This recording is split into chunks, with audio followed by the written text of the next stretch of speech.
Friday. Do you care where your parents are? No, I don't, because I'm an adult, full grown. Tonight on Fubar Friday, we're going to be talking about, just bear with me a second, got people jumping in at the last minute. We'll be talking about Captain America, Brave New World, and Doctor, who cares anymore? I certainly don't. And with me so far is Gamer. Also in there somewhere is the one, the only. Hello, it's me. Hello.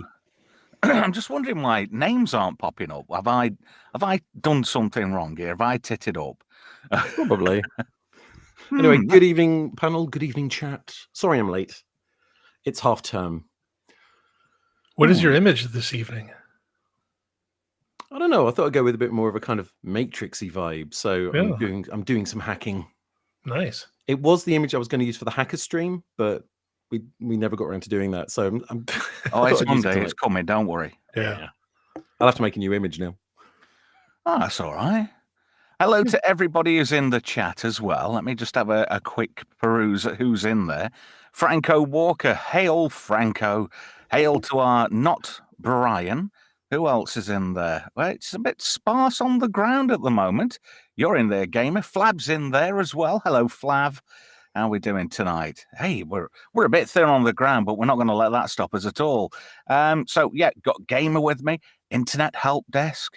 I'm hoping you've both watched the film that is Captain America, Brave New World, Marvel's latest $180 million offering, which I think is total rhubarb. I think it's cost a damn sight more than that. Because, to be honest, it's an utter piece of shite. This is another film that doesn't need to have been made, I don't think.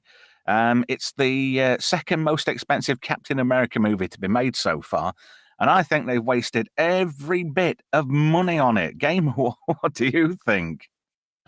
Yeah, this movie doesn't excite me at all. I got to watch it through our various favorite streamers that are out there.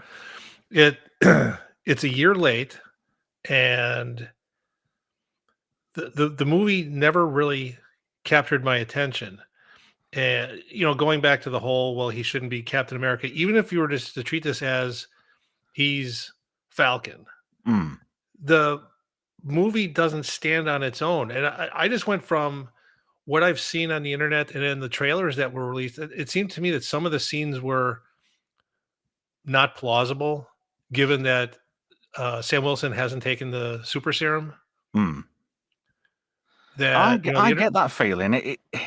If he's just a regular dude who's in a costume, right? How can he fight a Hulk? Even if you argue the vibranium outfit and any special gadgets that he has, he's still a human being. He doesn't have the Hulk's ability.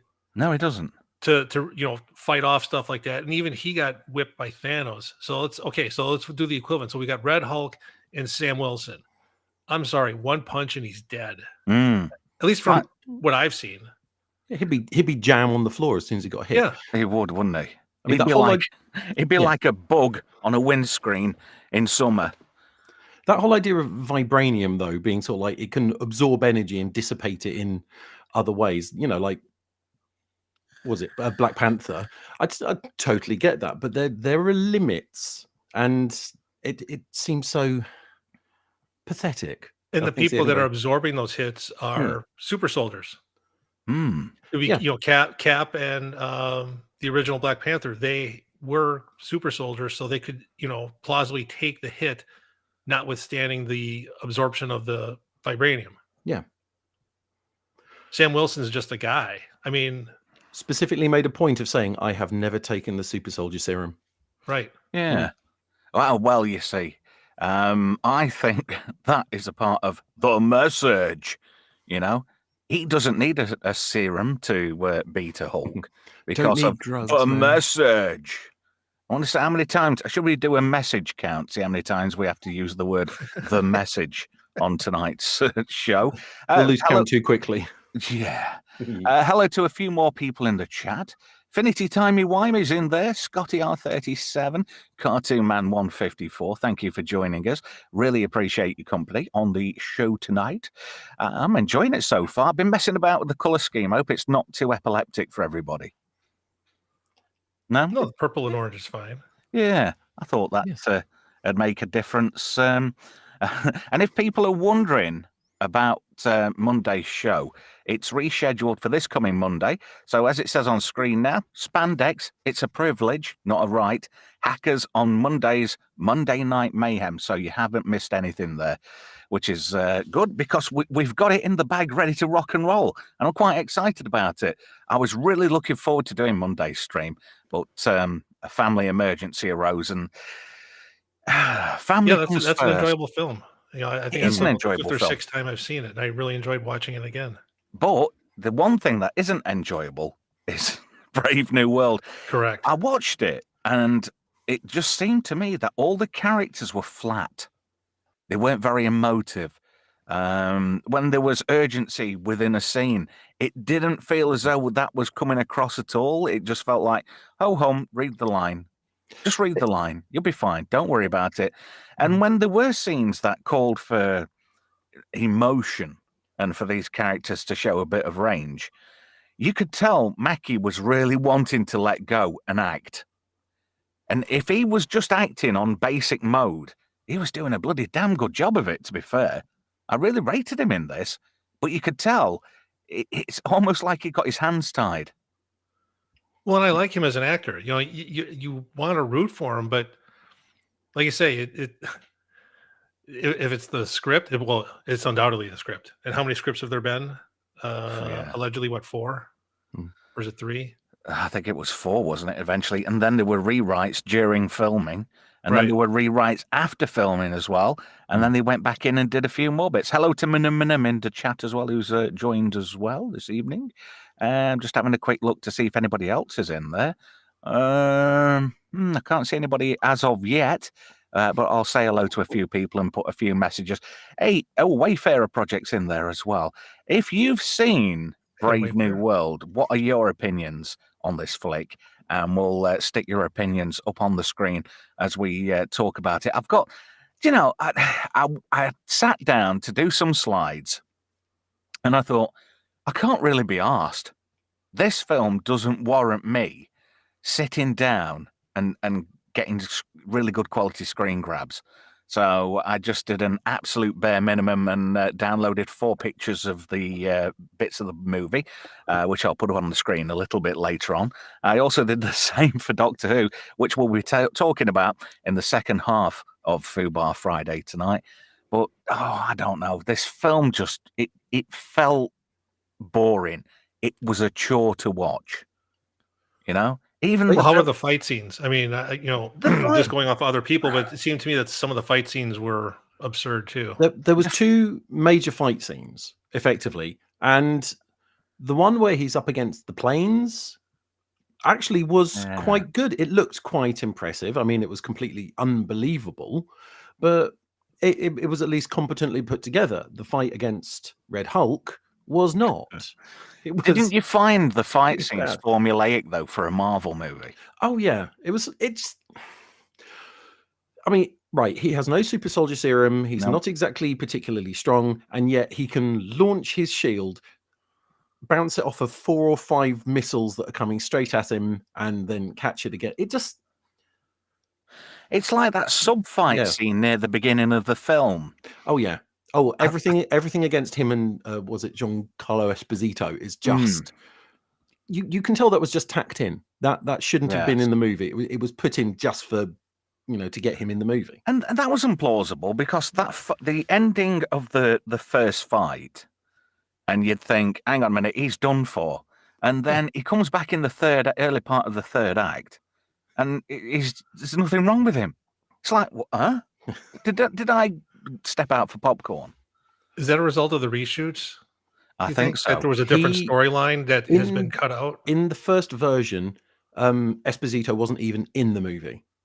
Oh, And then the reshoots, they actually added his character in. So everything he's in is, from a total separate set of reshoots.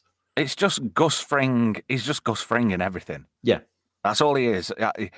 I wouldn't like to say he's a stereotyped actor, but I think he's kind of stereotyped himself. He seems to be the same character in The That's Boys. that's what I'm getting at. Yeah, he's the same in everything. The only thing where he's been any different is in The King of New York, and that was early on in his career, and he was totally different in that film. But I don't know. That fight scene, it just seemed like a complete stack of bollocks. I did was actually just crap. notice in the fights, he would always start to lose. He would always lose until someone said something that offended him about him being, coloured or weak or not having the serum or something, and then suddenly he would win. Yeah. So the only way to beat him is to just it. not offend him. I'm gonna have to do it. I'm sorry, help desk. The message. There we go. I'll tally that up. We're on 5 at the moment. Oh, keep score. If we get to 23, I think we ought to do a giveaway of some variety. Maybe somebody could win a prize. A lifetime supply of oxygen. Or maybe a complete set of tennis. I haven't quite made my mind up yet. Very cool. What would you sooner have, Gamer? The lifetime supply of oxygen or a complete set of tennis? Ooh, I'm going to go with oxygen. Yeah. It's always good. Seems a safe bet. It does help. Yeah. And did you notice Harrison Ford seemed fucking bored out of his mind? He wasn't even acting. It was just on, this is my pension. Fuck off. He has done interviews where he's just said the reason he did it was for the money. Well, if he's been straight up about it, then I can't fault him. I mean, he's in his what? He's in his 70s, is he? 80s? Is he still married to Calista Flockhart? Oh God. Ooh, But he's old, so he's getting to the point where I don't think he actually cares anymore, and he's still going to do another Indiana Jones, though. God help us. I thought he died in the last one. No, he didn't, did he? No, he didn't. He sort of settled down with Marion, didn't he? He was going to live happily ever after, but I don't think that's going to happen. We're all short selling him. He's 82. Oh, he's 82 in July. Is he? Yeah. It must be those tablets he was getting. And do you know what made me laugh?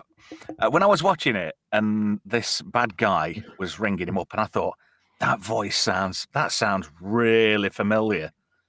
And then when the reveal came, and then it kind of twigged who it was, and all I got going through me were like, I'm going after ask you gentlemen to leave your guns at the side of the bar like the rules here. He's Buster Scruggs. Buster Scruggs it was, wasn't it? Yeah. Couldn't believe it. And it's nice to see him in something different. But then again, it's the teeth and his nose. It kind of gives him away. I had a bad dream about Buster Scruggs once. I don't really want to bring it up, but it sort of scarred me for life. And I actually had that dream before I saw Buster Scruggs. How the fuck's that even remotely possible? Oh, dear. But I'll tell you something, I am so glad I didn't go to the cinema to see this, because I would have begrudged handing over money to see a film of this caliber. This was not Marvel, MCU. I mean, to be fair, Marvel and MCU and quality are words far removed from each other, because there's been a steady decline in quality. From Iron Man. It's kind of been downhill. When they started banging the Thor movies out, it was like, oh, shit, I know exactly. And backdoor, Scotty, just to answer your question. And according to Franco Walker, Harrison Ford and Calista Flockhart are still married. And Menem says Buster Gonads. I like that. Yeah. I'm sorry, Gamer, it's a cartoon character in a comic for older boys in this country called Viz, which used to be good until they sold out and said, X is too spicy for us now. We're going to have to leave and go to Blue Sky because our mum said so. And that was the moment we realized that comic had finally died.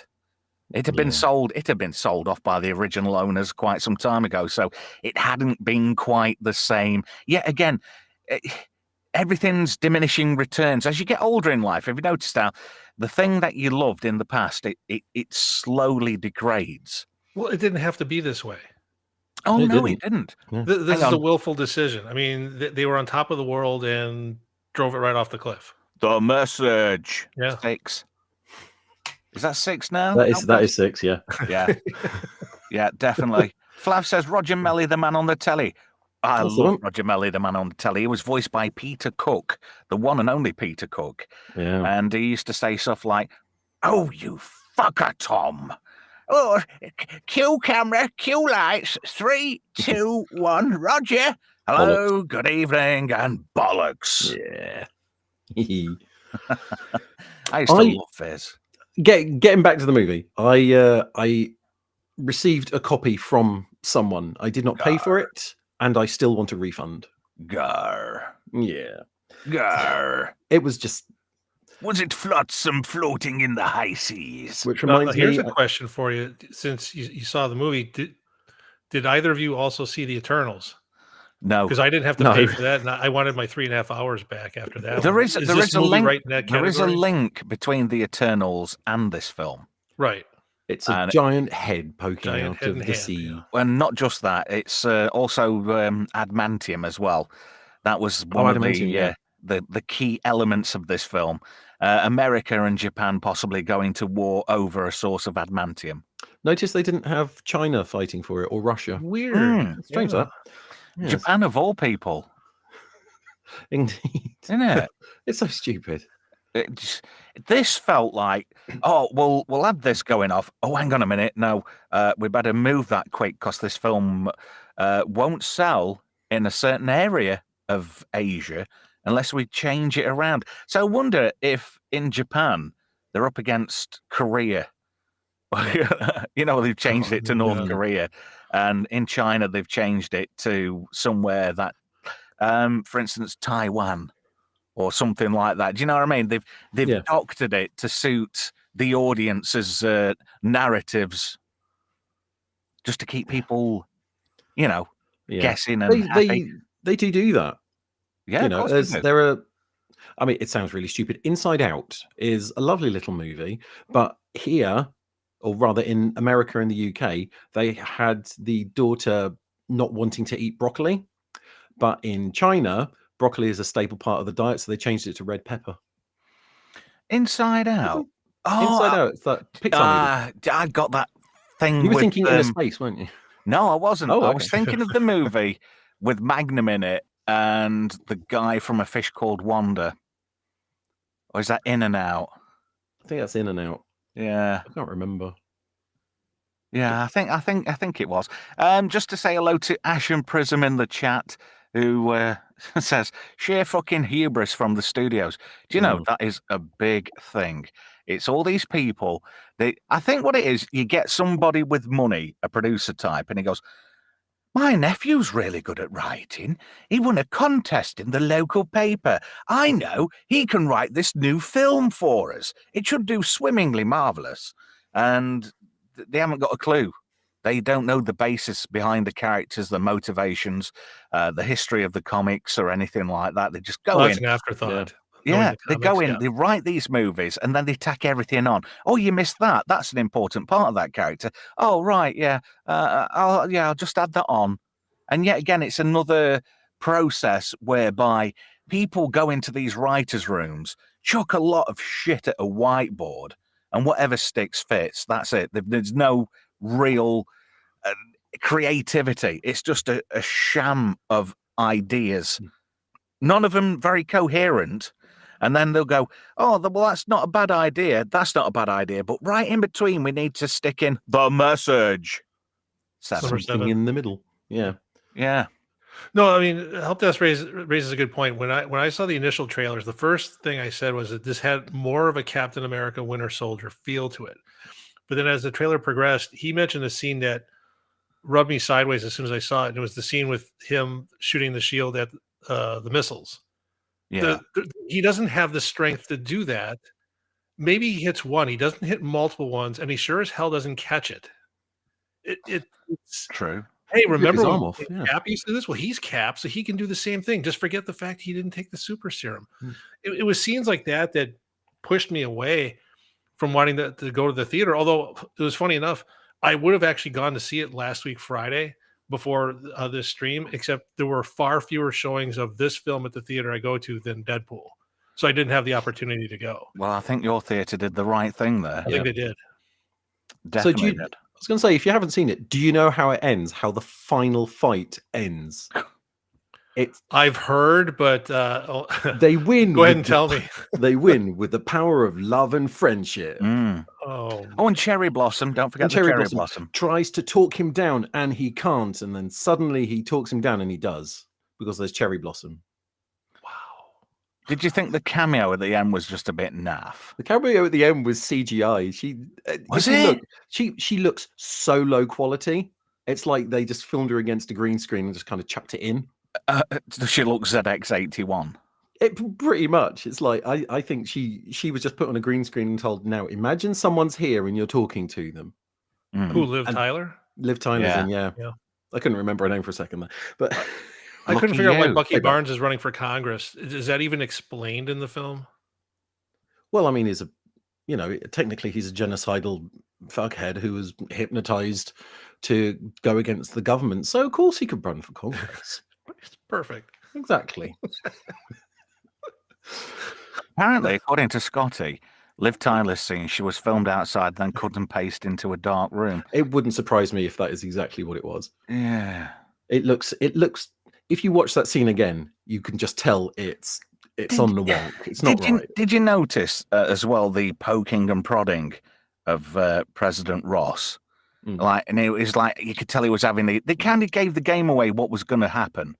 Yeah, because it's like, oh yeah, that's a raw nerve. That's a raw nerve. Yeah. And like Flav says, have you tried not being angry, Mr. President? You've got to do better, Mr. President. Yeah. Also, push. Actually, I just thought about this. He was taking these pills. They were gamma radiation pills. Yeah. Everyone in the Oval Office should have had leukemia by the time he hulked out. Too soon. I'm sorry, but everyone should have had a lethal dose of radiation poisoning. Would his own doctor not have detected the radioactivity emanating from his body? I'm pretty sure they'd have radiation sensors. Wouldn't his face glow in the dark? Yeah. They'd notice, the cleaner would notice, because at night time when nobody's there, she goes in to clean the bog and the water is just like piss green. It's like glowing. The toilet water's glowing. Yeah. Sorry, Mr. President. Looks like you're pissing out Cherenkov radiation. Excuse me? Oh, it is a shit show of a film. I've never been so embarrassed to watch a film. Was this film more of a Hulk film, a continuation of the original Hulk? No, the amount of screen time the Hulk gets is pitiful. They use characters from, Incredible Hulk. It was what I mean is the bad guy is a character from the original. The bad guy was it was the Edward Norton Hulk, and Liv Tyler obviously was, General Ross's daughter in the Edward Norton. Despite the Banner one, away, which is why Harrison Ford is now Ross. But it's just in name only, it's a Hulk sequel, but it's not a Captain America sequel either. It's just I don't quite know how to describe it apart from no. Yeah, and why red? Why couldn't they have made him pink or rainbow coloured? That would have really promoted the message. Sorry, 8. Right. I just think they could have made such a better film. And again, it's not the beat on him being Cap, but if you have Bucky be Cap and him be Falcon, you could do a movie with them. Their chemistry in the TV show was there, and so you could make a plausible movie with them together. Falcon was a great character. With him for the message, and then put Bucky in another film that nobody's going to go see either. Yeah. Falcon was a great character. He had his, electronic drones, and he had the wings. He didn't need the shield. He could do his own stuff. Did anybody notice that the drones look like the Phoenix from Battle of the Planets? No, I wasn't paying that much attention. I was probably having a drink at that point. I spent more time playing a word game on my phone watching this film, and I just kept looking up every now and again, thinking, crap. Trev saw that and he goes, "Hey, I know what that is. All right, I know this from something that's better, something better from 30, 40, or 40 years ago." Right? Yeah. Can I just say, this screen grab you've got here? He has just flown and he's just landed, and he's about to throw his shield and knock some people out. And that's early on in the film as well. It was they tried to sort of make it dramatic at the beginning, but it was such a lackluster fight. It was boring. It was predictable. You knew what he was going to do before he did it. It's just how some things just stick out an absolute mile, and you think, God, this is formulaic. I am bored already. Do you But want they to know tried to make it exciting and energetic, but it was just crap. the reason I remember this bit is quite simple, because he lands and the first thing that happens is his Wakandan super helmet disappears. He's Now, got a helmet. surely, You if you said no, but helmet. if you're fighting people, the one thing you'll want to do is protect the soft, squishy part of your body with a One would helmet. hope. Yeah. Otherwise, it's basically, you know, a motorcycle hat that you take off when you're not driving anywhere. True, there is that to it. What he needs There's a lot. needs a helmet. There's more holes in this plot and script than fucking. Well, wait a minute. When he lands, is this the shockwave scene where he lands Yeah. in a? Well, sort of. He does a thing, doesn't he? And then starts throwing his the Captain America shield around, and it creates a shockwave, and it kind of knocks these guys back, but not a lot. You know, Yeah. it's like oh, just a bit of a knock. Whereas if it was Steve Rogers, it would have just tatered him completely.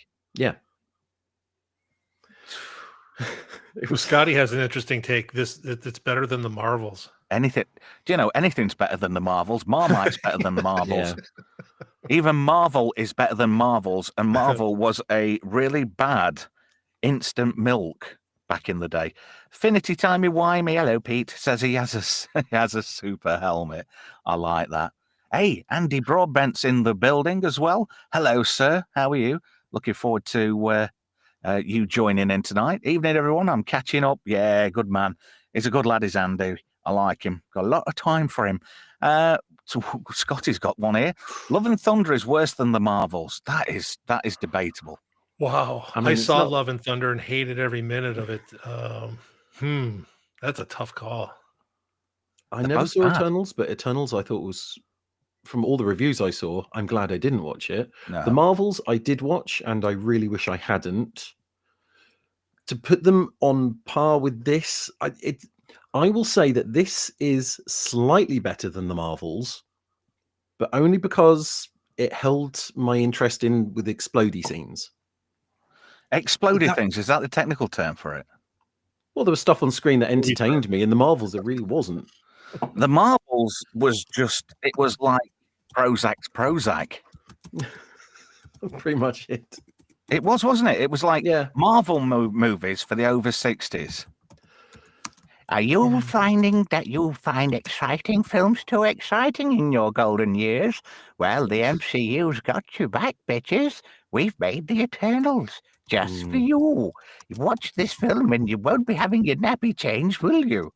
Oh, dear. Yeah, I'll There's have been Disney so Plus here in many- a couple of weeks. I'm going to go back on some of these shows, including the Marvels, and just see. Now I can have a Gamer, real world comparison. And by then, this movie will probably be on Disney Plus. So, Gamer, you will never get that back time, mate. You'll never get it back. I know. You could be doing other things like making a souffle, which would be far more rewarding in the long Staring run. out the window. Yeah, There is some Taking- paint that needs drying. I will stare at it. yeah. Yeah, You could have a stare at the wall contest.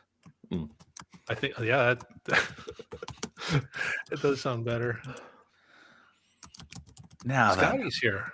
Oh, Franco Walker says he still wants to see Madam Web. It looks a hell of a romp. To be fair, it's ridiculously funny. It is worth watching just purely so you can just rip the absolute piss out of it. Yeah. It's so bad. It's so Now, bad. That's It's a funny. Sony film. That's probably not on Disney Plus, is it? That's true, actually. Yeah. Oh, dear. What's this? Gavin. Oh, Flav says, I avoided the Marvels rather than I plan avoiding this monstrosity. It is an absolute clusterfuck. Scotty, are you with us yet, Doc? Yeah, man. I'm sorry for you listening to me type. It's all right. I got a bit fed up of you tapping away there. Yeah, thank you for Wayfarer Project says, who's the stenographer? Well, that's Scotty. Manem wants you to defend your stance on this movie. Or the movie that you were praising in the chat. No, but this is like my stance on this movie is this is a movie that is going to go to summer school because it didn't yet learn to read. But I just feel like everyone is bullying it because reasons. Like, it's not that bad. There are worse Marvel movies. Yeah, like, I haven't even seen Quantumania, and I know this is better than Quantumania. It's not. I've Are seen you Quantumania. crazy? From what I've seen, there's no way. Quantumania is even better than this. Yeah. At least this I can see in the trailers. There's nothing I can see in that movie. Well, it is dark. You're right about that. Mm. Like, I think that it's like, look Do you know- at the, like, what's his name? Modoc? More Like, dog, are yeah. you saying, like, even with the villains, I love the discourse around this movie, because if there is one thing I enjoy, it's advertising Marvel. I am a shill. No one pays me. But like this is a movie where the reason that there were reshoots is because everyone said, is there going to be a Captain America villain in this movie? And everyone was like, oh, right. Oh, no, this is just Incredible Hulk Part 2. Where's Mark Ruffalo? He's busy. Mm. Yeah. Like, this is It an was glad he was amalgamation. busy too. They could have had I've She-Hulk heard- in it. That'd been good. You'd have enjoyed it Well, even you more. know me and She-Hulk. You know me. Yeah. And She-Hulk. I always like seeing her. She could have taken Harrison Ford round for a cheeky wank. That'd have calmed him down. Well, Scotty, I what don't rating know. did I you give don't- this film out of 10? 5.5. Generous, too Hmm. generous. Well, I it's give it- like it's barely passing. It's It's two- barely passing. 2.7 for me, I'm afraid. And that's me being 2.7 is generous. almost a 3. It's higher than 5.5. Like, are you saying out of 10 or 5? Out of 10. Oh, okay. 2.7? Yeah, that's low. It sounds Yeah, I like ridiculous. this film. Have you looked at the Rotten Tomato scores?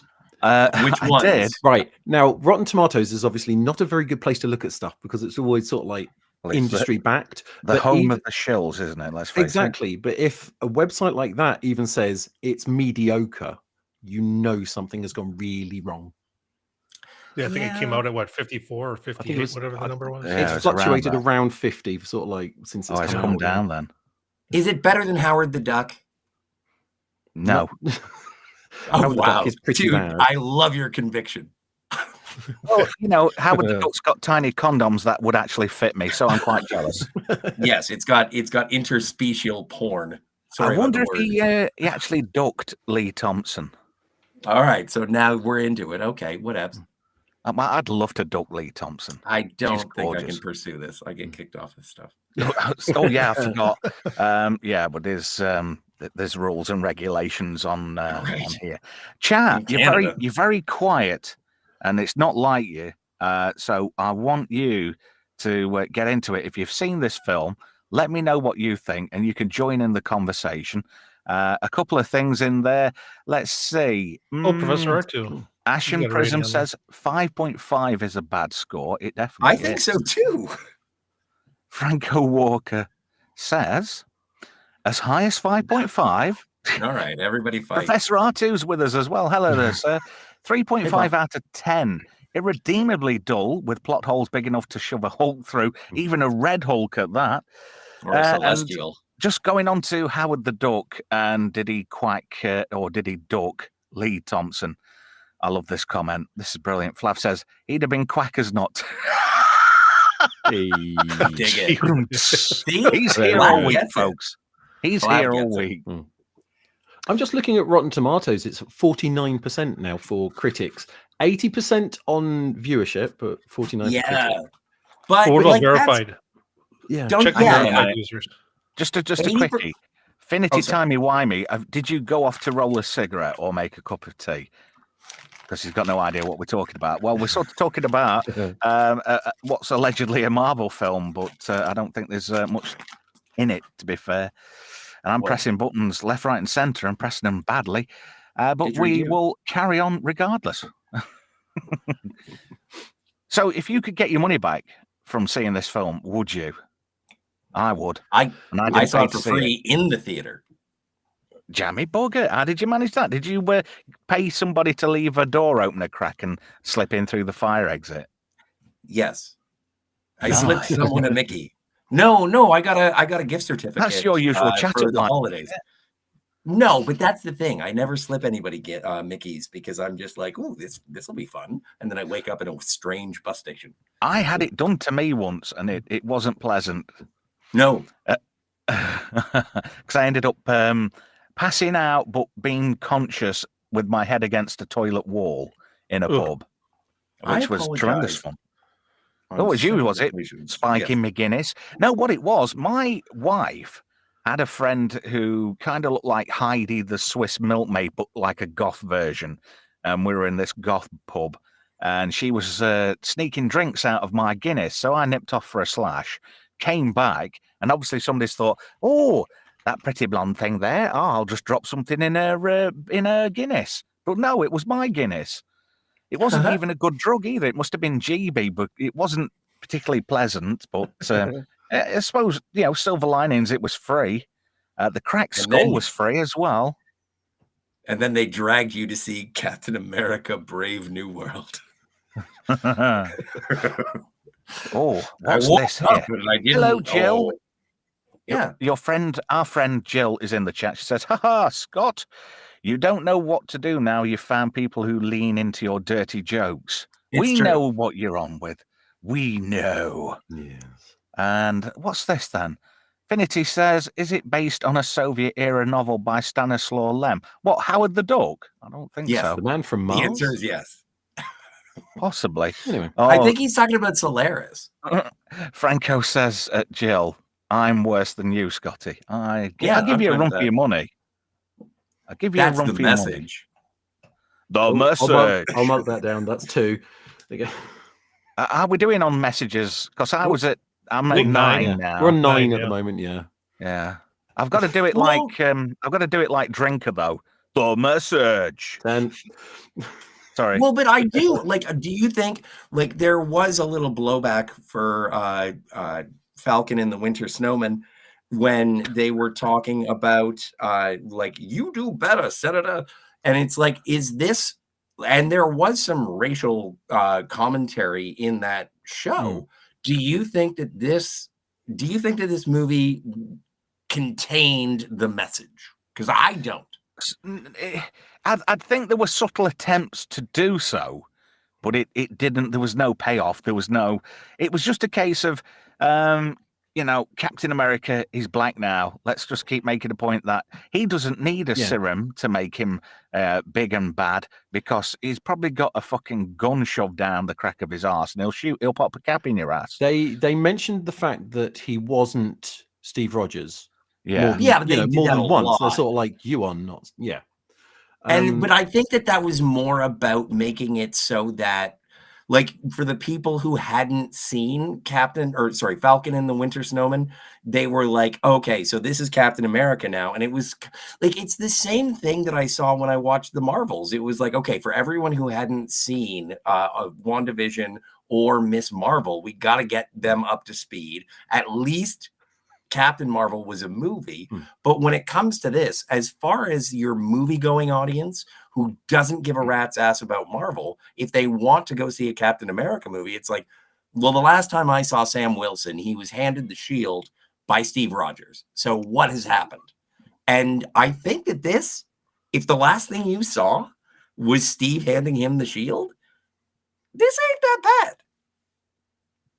It ain't that good either. I'm not saying it's that good. But I think it's.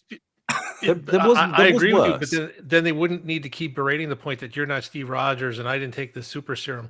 If the last film you saw was Endgame, then you already know that you don't have to have seen Captain America or Falcon and the Winter Soldier. Falcon and the Winter Soldier made me laugh anyway, because it didn't mean to. But it's things like he's world famous for saving the world and he can't get a bank loan. Yeah, I don't make. And don't call terrorists because it might be offensive. I never understood that. It might hurt their feelings. Yeah, you might hurt their feelings. It's like they blew people up, murdered loads of people. Yeah. They're terrorists by every definition. I'm not saying, this is the thing, is that I'm not defending the MCU. I'm just saying, is it that bad? Is it just turn your head off and watch this action, flashy colors? Scotty, if it's shit, it's a children's story. Well, would this movie have been better on Disney Plus? Would it should have not gone to the theater? Would it have made a better TV series? No, that is it. No, you know why not? Is because it was over in 2 hours. This would be better as a Sunday afternoon Disney movie. Oh, Trev. That's the level. Can I ask you a question? No. All right, never mind. Yeah, go on, fire away. Is it better than Section 31? Jesus, I've seen Jeremy Beadle home videos that are better than Section 31. And don't Yeah. ask me who Jeremy Beadle is. No, I won't. this definitely is 1,000% better than Section 31. See, because that's all I'm here for. That Positivity. has been, yeah, but that was a straight to the fucking bargain bin. Yeah. Anyway, that would be straight to VHS if VHS was still a thing. This would be straight to DVD in Poundland. This is dollar store Marvel, I'm afraid. Oh, yes. Yeah, no, it is. It But is. Scotty, I right, can't argue this with is that. better That's than why I give Section it a 31. 5.5. Thanks, man. Well, if you're paying for the amount of money they put into this, and no offense to Anthony Mackie, because I thought he was really good in this, but he's not big enough of a draw yet to be a leading man, I don't think. Because whenever he has tried to be a leading man, he hasn't quite pulled it off. I think. I don't think he's got that level of gravitas yet. I think the writing doesn't help. A lot of good, leading men have sort of like that huge big speech that they do, to kind of cement them as being remember, good. The writing's shite. That doesn't help. Maybe if remember there was a when co-lead in this film, like Spider-Man or Ant-Man, it would have been better. Oh yeah, do you want to talk about Joaquin, the new Falcon? Oh, that's a good comment. Hello, Tom. No one gives a shit about this film. You lot need to get alive. If we could get one cheap, then yeah, we'd be there. Say it's not on sale yet. Otherwise, I would. Like I'm Anti-derivative Jill says, almost anything is better than Section 31. The bar isn't low; it's underground. Yeah, it's yeah, it is. Very true. It's Well, that is it- low. Okay, but is it better than Thor: The Dark World? No. I Yeah, think that- it's on that is at a bit of a least tough on call. par. At least Well, on par. Yeah. No, I think I mean, I'll know for sure in 2 weeks, but having seen what I've seen and everyone else talking about it, no, I would still put Dark World ahead of this. I've got a complaint. I'm going to have to tell somebody off. Brian, stop nicking my jokes, please. I did that joke on Brown at least twice about Jeremy Beadle had a massive, he had a massive penis. On the other hand, it's quite small. He's reversed it. I see what you did there. 25% different, doesn't have to pay royalties. Well, yeah, you see. Yeah. And Franco Walker knows what he's talking about. Please subscribe and hit the bell, share and hit like and select live chat. We're all there now. This is a good one. I like this, Finity. Gravitas. That was Rimmer, wasn't it? The Gravitas Empire. No, stoke me a clipper. I'll be back for Christmas, though. Nice. If you know that one. Goodbye. Ace. It's Rimmer. You were a worthy opponent. I love that. Reg Oldsworth from Coronation Street and Ace Rimmer's riding a crocodile down midair after a Nazi. It has been so long since I've seen that series of Red Dwarf. Oh man. I've got it on DVD somewhere. I'll have to see if I Ace can dig it Rimmer out. is just, that should have got its own, that should have been its own thing. Ace Rimmer, the series. This screenshot, it's literally, right. Falcon gets With knocked out.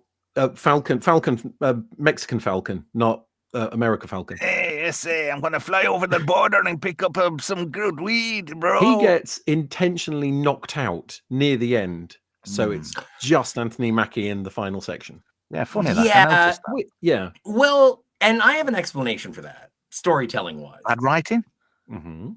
Like I Convenient? Well, no, but the thing is that because everyone has been saying that because Sam Wilson never took the serum, they had to throw someone into. It's like the Worf situation. It's like, okay, something's big and bad, and we have to throw Worf at it. And if it kills Worf, then we know it's a big deal. This is the opposite of that. It's like, okay, so we have the plucky young Jason Todd who goes into the heat of battle and then gets destroyed, falls into the ocean, and then Captain America, Sam Wilson, has to feel bad about putting Joaquin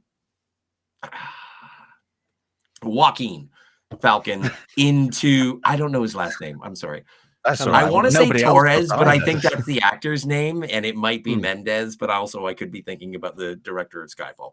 Do you know So- what the harsh thing is? Nobody gives a fuck what his name is either. Yeah, that's also true, but we're also just getting to know him because this is an audience in a movie situation. Yeah, This but is he the might not first be time back. anyone on a grand audience is finding out about this guy because he had like what 7 minutes of screen time in Falcon wasn't and the much, Winter yeah. Soldier. As character development goes, he had absolutely fucking none whatsoever. Mhm. I don't know Well, I anything think- about him. I don't know I anything think about his he's- backstory. How's he become a part? How's he become the new Falcon? There's not Well, enough. Where did the backstory. second Jesus. Falcon outfit come from? Because I thought Sam had the last one. Well, Yeah, now come he's on, got it's two. not difficult. It's not like it's made out of vibranium. It was. Well, his is. Well, his is but- now, yeah. Yeah. Well, his is now, but that's because he's done stuff for the Wakandans, and so and No, but even did they they explain say why in the there's a movie, second it's guy like now? you want to go and hit up the Wakandans. That's some balls. Like they Scott, do did it make explain why there's a mention of second all wheel He's now? a this stuff. slayer. Also, hang on. If the Wakandans hold all of the vibranium in the world, Yes. and now adamantium is stronger than it, and the whole point of this movie was there was supposed to be a thing that means everyone has equal rights over all of the adamantium. Mhm. So the Wakandans now don't have the strongest thing in the world, so everything that they've got that's good is now not going to be good enough. Mm. It's Honestly, inferior what the now. hell's that going to do to the universe going forwards? I've heard Well- that argument. But my thing is that we are like the Wakandans have developed their entire society over that Hmm. metal, Over vibranium, right? yeah. And so if something is new, it takes you a while to refine it and figure out the best usage. You don't just turn it on.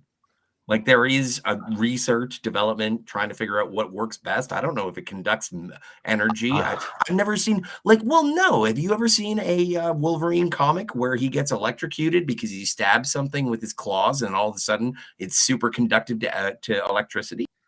I don't know, but I've had a you terrible seen that? thought. What about if Not this another could be a sort of a ramp up to a reboot of the X-Men again, where there's a possibility of them Sure. making like a clone army of Wolverine. They've already got his genetic material on file. Hang on, is Wolverine actually in this universe? He yet? would be 'Cause- still alive in this universe. He doesn't die until like, is it 2036 or something like that? So where did that No, adamantium come from? 2029. different universe. Really? Oh, they're using that one, are they? No, it's a different universe. Anyway, No, if you go by Deadpool, what? no, but if you go by Deadpool logic, it doesn't. Yeah. Deadpool and Wolverine are in the same universe because it's a Fox universe, and so yes, Yeah, but Wolverine using does die in 2029. Well, hey man, if you don't want to hear No, the no, no, you just explanation, made me think, and I have to strike while the iron's hot when you're about, right? If you think about it, writers are that devoid of fucking interesting ideas. They have to use multiverses as plot devices to make up for no plot whatsoever. And going back onto Joaquin Torres, he's played by Danny Thank you. Ramirez. So I still don't know who he really is, and I still don't really give a fuck. All I was excited about was when I saw Carl Lumley, and I went, Mantis! That was the first thing I didn't think about Isaiah Bradley. I just thought, oh, that's Mantis. I was quite stoked about that, to be fair. I love that show. Anybody else like Mantis, or am I the only one here? I think it's you. I think it's just you. I vaguely remember Mantis. It was good. Yeah, sure. Was it better Definitely. than this? Hey, even Okay. that, you know, the really bad Invisible Man that they ran on Sci-Fi Channel in the 90s? The one with Darian Oh, Fox. Who was? Yeah, I remember Right? that. There were This is several. better than that. Yeah. Oh, I wish that they'd put that on a rerun. That was, to say it was like El Cheapo, I thought that was a really good take on the Invisible Man story. Yeah, but I didn't like the lead actor. So, Really? Who was the not lead for actor me. in that? Yeah. Well, Darian Fox, that's all I remember. Gary McVacuum of charisma. I'm look thinking it of a up. different Invisible Man. Hang on just a second. There's been that many. There has. Are you thinking about the Chevy Chase No, one? there was a British version featuring a Okay. guy from Men Behaving Badly. He did the voice. Also does Oh, the voice maybe I don't of know. Bob the Builder. What's his name? Oh, Vincent Ventresca. No. No, the other one that me and Scotty were talking about. Oh, see, I thought you were talking about Ventresca too. Yeah. All right. 2000 to 2002 says a thief and a con man is given the means to become invisible and ends up working for a government agency. He gets a gland put in him, what produces a thing called Quicksilver, if you remember. How do you get a gland put in you? Well, he got caught, didn't they? And they offered him an alternative. You know, you're going down for the rest of your days. Sir, we're going to give you an extra appendix. It was drop the soap or have this put in your arse. Okay. Oh, that makes sense. I'd sooner have a gland that makes me invisible than get bum raped. Well, I want wings and a shield. 45 episodes as well of that Invisible Man, which is not a nice little. Oh, it sounds like a a success. nice little tangent. And then there was Eddie Jones in it, who was in Lois and Clark, I love Eddie who played Jones. Yeah. Jonathan Eddie Clark. Jones He is played great. Jonathan Clark, didn't he? Yes. You know, I've got a lot of time for Dean Cain. Wait. I've read some of his tweets lately, and I know he's a bit politically close to the bone with certain things, but I think he's got his fucking finger on the pulse, and he says a lot of things that are true, you know, and he upsets people, and that, you know, people who say things that are the truth and upset people aren't really upsetting people. It's just people taking offense, and if you're taking offense to that, then it's obviously something that you are a bit of a twat about, to be fair. There we go. Vincent That's him. Ventresca. That guy. What's he actually been in? He has a very punchable has. face. He looks Wait, that's the smart. guy you don't like, right? He looks like Yeah, this is he the guy looks I like a like. proper smarmy twat. Yeah. He's got a bad I haircut. wonder if he still is. I don't think I've actually seen him in anything apart from this show. Thank heavens, I would punch I him. found my one. It starred Neil Morrissey. It was called The Vanishing Hey. Man. It was a movie and then a series in 1998. Ooh.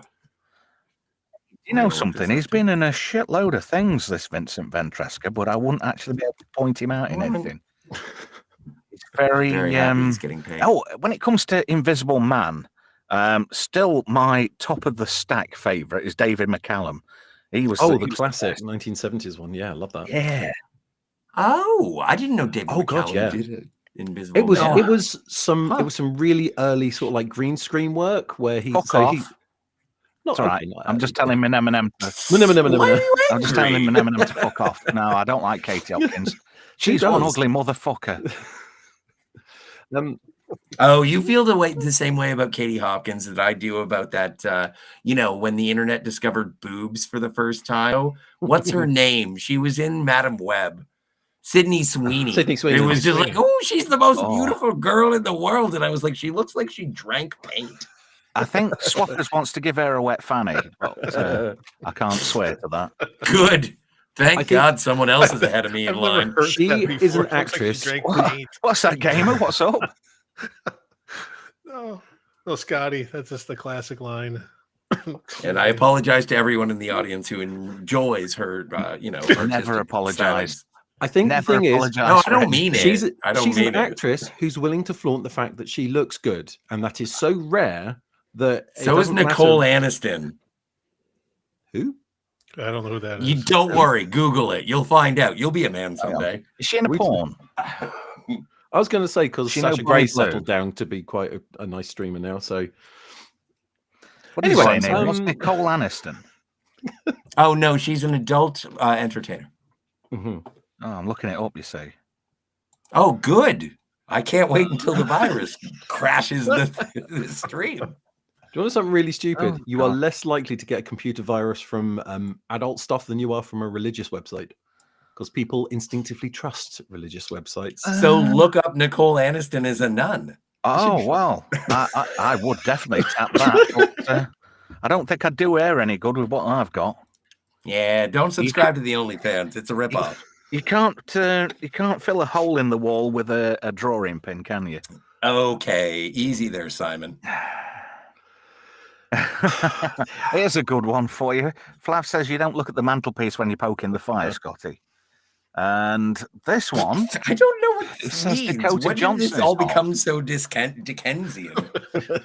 oh no, this is just Demonetization. letting the side down. It's the isn't it? message. He says yes. Katie Hopkins is known as the English Sydney Sweeney. Is she folk?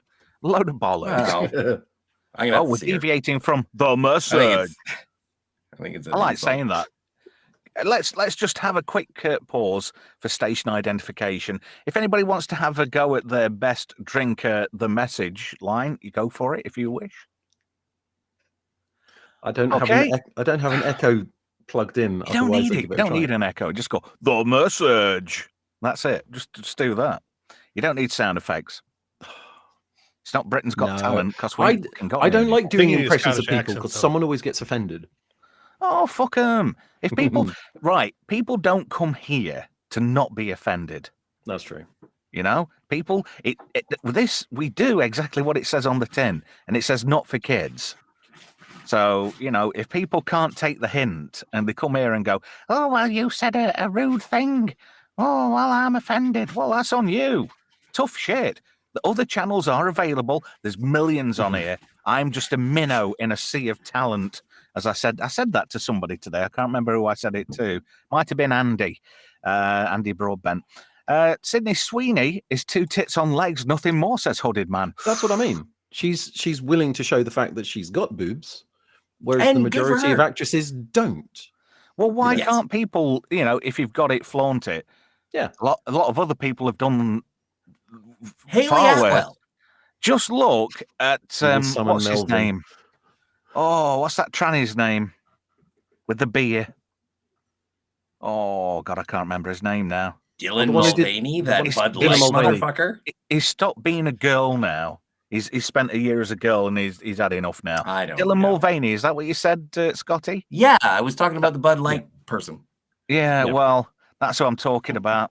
Yeah, you know what you're getting. Tom says Trev equals automatically offensive. You know me so well, Tom. Thank you. Oh, what's this? Ashen Prism says, I would say Sydney Sweeney is a decent 7.3. Not amazing, but you would definitely take it if presented to you. Oh, yeah, of course you would. Guys, can I tell you something? Can I tell you something personal? Don't tell anybody else, especially not in public. I like Captain America Brave New World more than I like Sydney Sweeney. Well, we didn't know that were coming at all. Apparently, Come on. not Brian says, drinker 6'3", believe it or not. Wish I was. I didn't know you could pile shit that high. Ooh. Hey, what about Everyone's this? the same height. Just Everyone's hold the on same a height second. lying down. Whoa. Nice shooting, Tex. It's my show. Shut up. Minam says, not Brian does the best impressions. Is Mandela doing Taxi Driver? You look at, you're looking at me. It was gold. But when I try and do Brian's impression of Nelson Mandela, I sound more like Chris Eubank. Are you looking at me? Actually, I went a bit Robin Williams there, didn't I? No, you did. I got the. I thought you were Eubank more out of that. Peter Lorre, but that was Robin. Oh no, I can do an interesting Peter Lorre. That Hell sounds yeah. like Hergé Velasquez. Oh my I- stars! I sure you don't mean Multiplying heavy delicious. wouldn't it have been great? And it wouldn't have been great if Hervé Villachez was actually Khan's henchman in Star Trek 2, The Wrath of Khan. That would have been fucking gold. Oh, it would have been. That would have been. They actually did that though. They dressed a little robot thing up, shields. didn't they? They would be useless. Boss, you have Yes. Genesis. Yours is superior, boss. I shall avenge you. Yeah, see? Oh my God, we should do a dramatic reading of the script of Star Trek: The Wrath of Khan. we ought Except to do a Joaquin. table read. He Yeah. stayed at his post when all the other trainees ran. Ashen Prism says Brian's impressions are bloody funny. Yes, they are. Yeah. Oh, Manum. Brian says, which stream was the Mandela Taxi Driver on? He's done it several times. Yeah. Gavin Blackburn You're says, talking holy to hell, me. Peter Lorre is on the stream. Oh, hello, Gavin Blackburn. How are you? Can That's you say just- the message as Peter Lorre? Oh, it's the message. Oh, that sounds creepy. Yeah, totally. In fact, I learned to do that impression by watching Stingray. I don't know if you got that in Canada. The Jerry Anderson show, Stingray. I loved No. Stingray as a kid. You never seen Stingray? I'm not even familiar with it. We I have will that write here. it in down. States. God, They it's amazing. did have Jerry Anderson stuff though on CBC. Do you know, once a year, we used to get a rehashed 2-part episode of Space 1999. You know, the one where they've invented a ship and it can reach Moonbase Alpha, and it's really these aliens. It's season 2. It's a 2-parter. And they actually released that as like a bit of a movieette in Canada. I don't know if you remember that on the CBC, Scotty? No, I was writing down Stingray. No, I was What just were you saying talking about? Every now and again, CBC used to run like a 2-part episode of Space 1999, but they hashed I've it never seen into it. they used to hash it into a single, like a movie, a Sunday movie. And that was between 80 and 82. So I don't know if you'd have been old enough back then.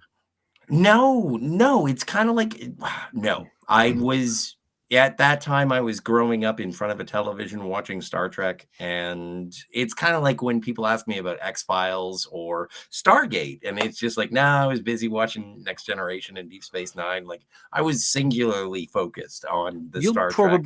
You'll probably like Space 1999. It's I like Martin how can I Landau. put it? There's a nuclear explosion and the moon flies off into the universe to have adventures with low budget aliens. Mm. Oh, I love And, low budget aliens. Season I one did. is My better than it's dad, season so- two. it's my really dad good. was a big fan of Battlestar Galactica. I it's thought better that than that. V was too scary because I was young, and so Yeah. I never revisited it. Feltz You'll like Feltz 99. 5 says, this is the voice of the Mysterons, but Peter Lorre style. I'll give it a go. Okay. This is the voice of the Mysterons. I can't do the rest of the line. I can't remember it. I know that you Space, Earth, the final frontier. These are the voices. I sound more like Igor. My best impression is either my Sean Connery in Highlander or Christopher Plummer as General Chang. They're my best 2 impressions. They're my Oh, aces. dude, give me a Chang. Yeah, Plumber Chang's good. I can see you, Kirk. Now, do be honest. Can you see me? One warrior to another? As it should be. No peace in our time. There you go. And that's Very not the nice. correct lineage either. No, but it's good. It was good. I was ready to retaliate, but that was just Cry like, shut havoc, up. It's and great. let's slip the dogs of war. Okay, now you sound a little. That went into Yeah, a bit well, Matt Berry. Yes! Let's I slip the can dogs of see you, war. Kirk. Yes! Can you see me? Hello, Matt. This is Clem Fandango. Can you hear me? Hang on, Kirk. My balls are about to fizz. Ugh. There we go. Space, the final that's frontier. That's the show banned this week. Thanks for joining us. One last picture of Red Hulk. Oh, wow. Those graphics are Do amazing. you not like that? Do you Yeah. think I that think this it is looks weak better than sauce She-Hulk. CGI? It does look better than She-Hulk, yes. It does, and I love She-Hulk, but it does look better than She-Hulk. Anything looks better than She-Hulk. Shut your face before I cross the Atlantic. The videos of Diddy parties look better than She-Hulk. You know what? If I could have gone to a Diddy party with She-Hulk, I would have died happy. You might No, have you just would have died with your hips being crushed. Yeah, no, I don't care. Again, happy. Fair. Oh, I got a request from Feltz 5. Sean Connery, please saying my balls are about to fizz. Yes, my balls are about to fizz. Yes, I can hear you, Clem Fandango. You and your fucking made-up name. I'll Yes, take the rapist. yes, yes. Ashbourne, Ashington. Yes. All right, this is just getting pornographic. Oh, here we go. You could tell Tom's in the The room. message. Awful. Say the message is Sean Connery, and then Bloody as awful. Richard Burton. Well, Franco Walker's hit the nail right on the head. Demonetized. I'm not even monetized. I have. Look, I've got like 800 and something hours view hours. I've got 148 subscribers. I shan't let that go to me head, finity timey wimey. You know, you have to jump through a lot of hoops to get monetization on here. And at the end of the day, if somebody wants to buy me a coffee, I'm all for that. But I'm not do you have jumping one of through those? hoops. Pardon? Do you have a coffee link? I do. It's in my description down below. Delightful. If you want to check that out, that'd be nice. Anyway, I don't know about you, but I am absolutely fucking bored of talking about Marvel. Yeah. We'll just have a bit of a palate cleanser and have a chat amongst ourselves. Delightful. Gavin Blackburn's made me laugh. This is the line of the show. Joke's on you, YouTube. Trev isn't even monetized yet. No, I'm not. Nope. Do it for the love of it. That's the bit. Well, Yash, but I've got to keep the fucking lights on, Graham. That's true. Oh, what's this? Flav says, I need... Oh, sorry. That's what... Be like... Phantasmagorium. Phantasmagorium. And buy 1,000... Why the fuck would I buy subs? Well, they're quite cheap. I think they're on it's kind of discount weak at the moment. sauce. It is. According to Flav, I need 850 plus more subs. Then we can pay to insult you, Trev. Oh, Felt says, you coffee slag. Well, I've got to be. I'll show you my left nipple for a $5.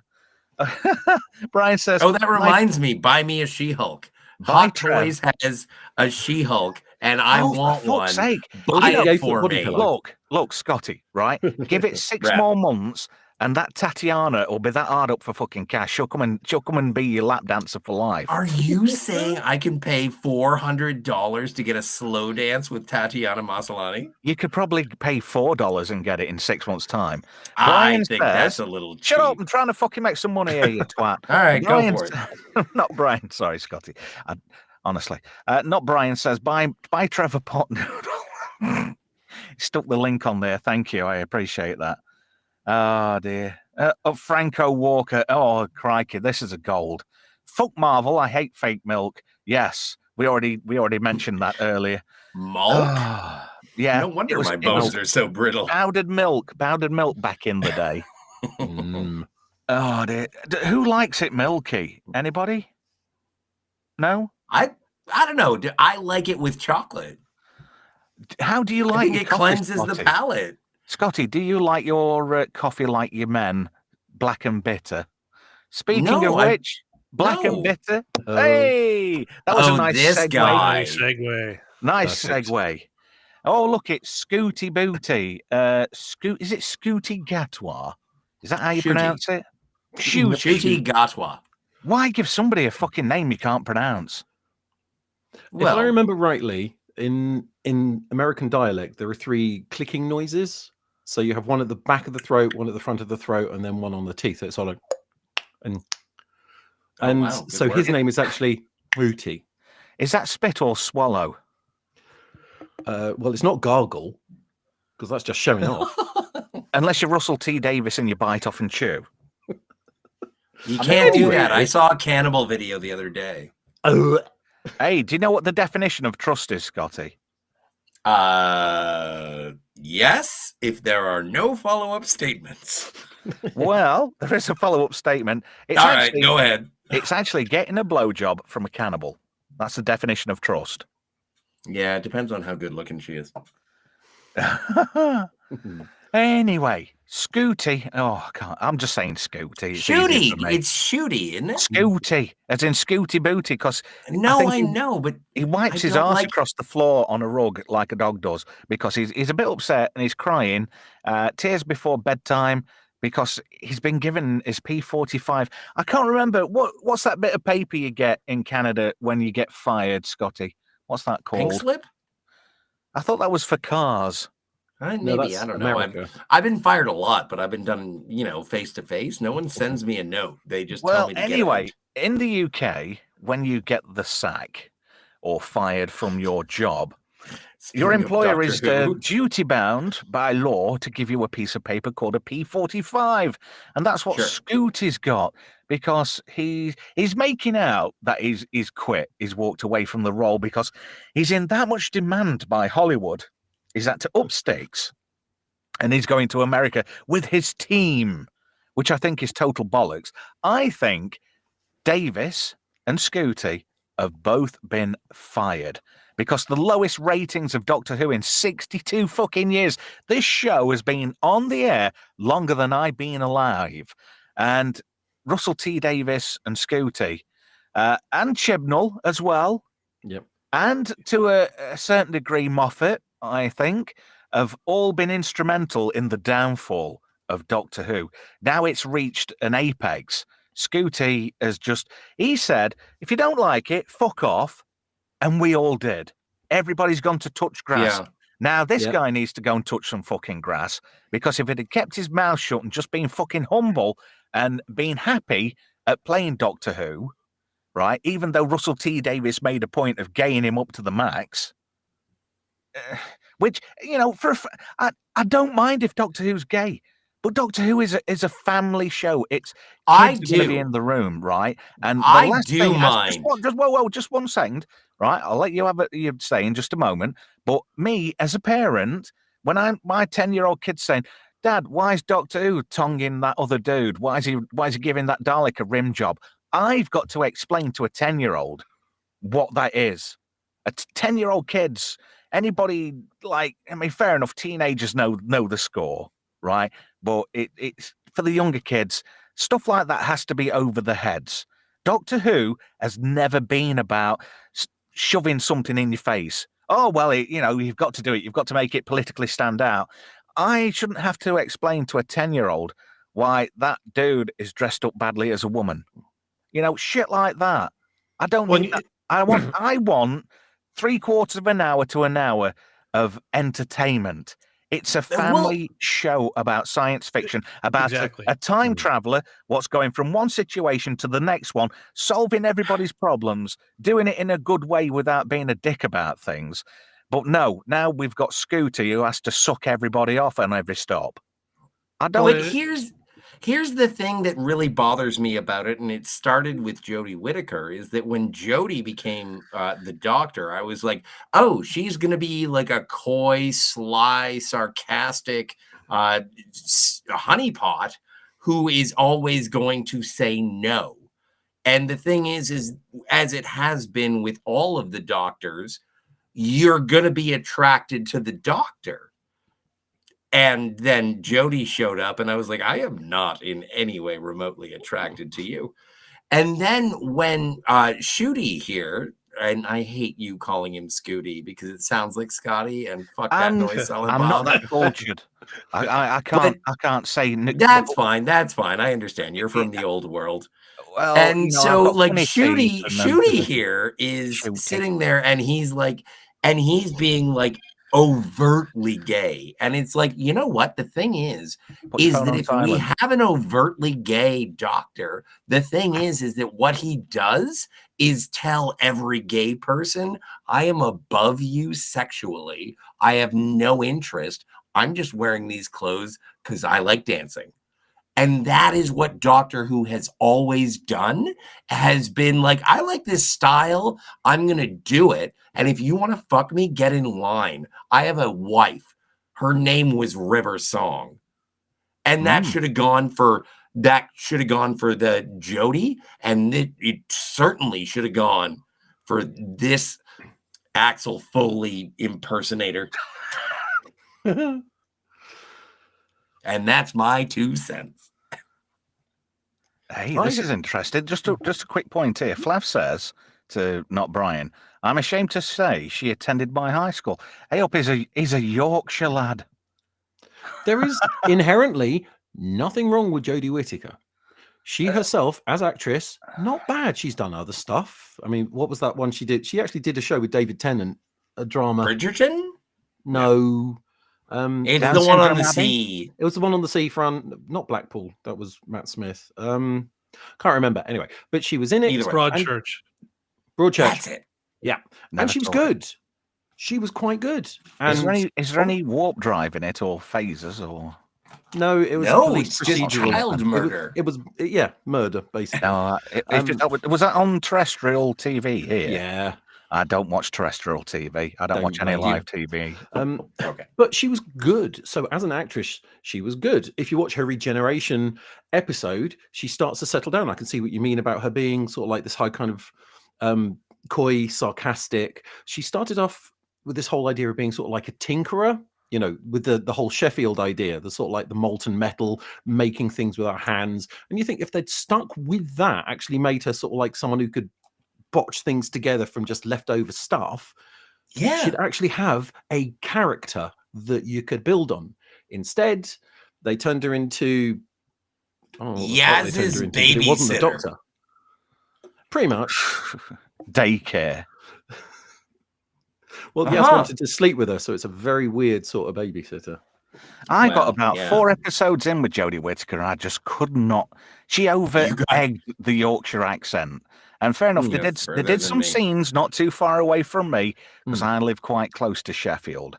And I thought, oh, yeah, I know where that is. It was nice to see a programme and go, oh, I know where that building is, and I know where that is. But you've got Jodie going, hey, you, I'm just going to put kettle on in TARDIS. Would the likes of brew? It's true, is that?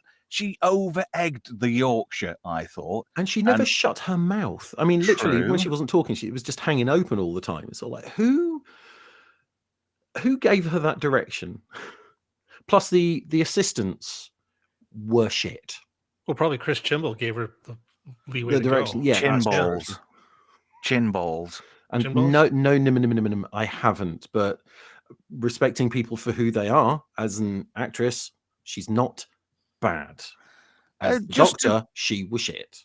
Just to reinforce this, what Sword in the Storm says, I honestly had no issue with the Doctor being a woman. I didn't have an issue with her being a woman. I thought that was a great idea, but that other lass, the black lass, she was really good, and she would have made a better Doctor Who. Which Felt one? the one who was the original Doctor. The one they've retconned to be the first Doctor. Really? Yeah. She I thought Oh, I was thought she thinking was Liz quite hot. Hurley, but okay. Well, she'd have made it even better Doctor, yeah. Do you know who the first female Doctor Who was?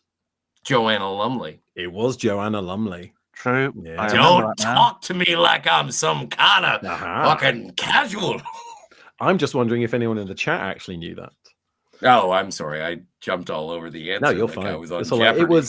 It was a charity special called The Curse of Fatal Death, where Oh. they burned through all of the Doctor's remaining lives because they didn't think it would ever come back. So it started with Rowan Atkinson, and it went through who was it? Jim Broadbent, Richard E. Grant, Hugh Grant, and ended up on Joanna Lumley as the last incarnation of the Doctor. Interesting thought, guys. Missy should have had lead of a female spin-off, says Flab. And I agree with that. I thought Missy was an interesting character. Oh, sure. But they also wrapped that up when they had Well, they bumped her off, didn't they? Again, and Yeah. Well, no, but they had the previous master meet up with the new master, and so it was kind of like a day of the like when they have multiple doctors. This was kind of Right. one of those.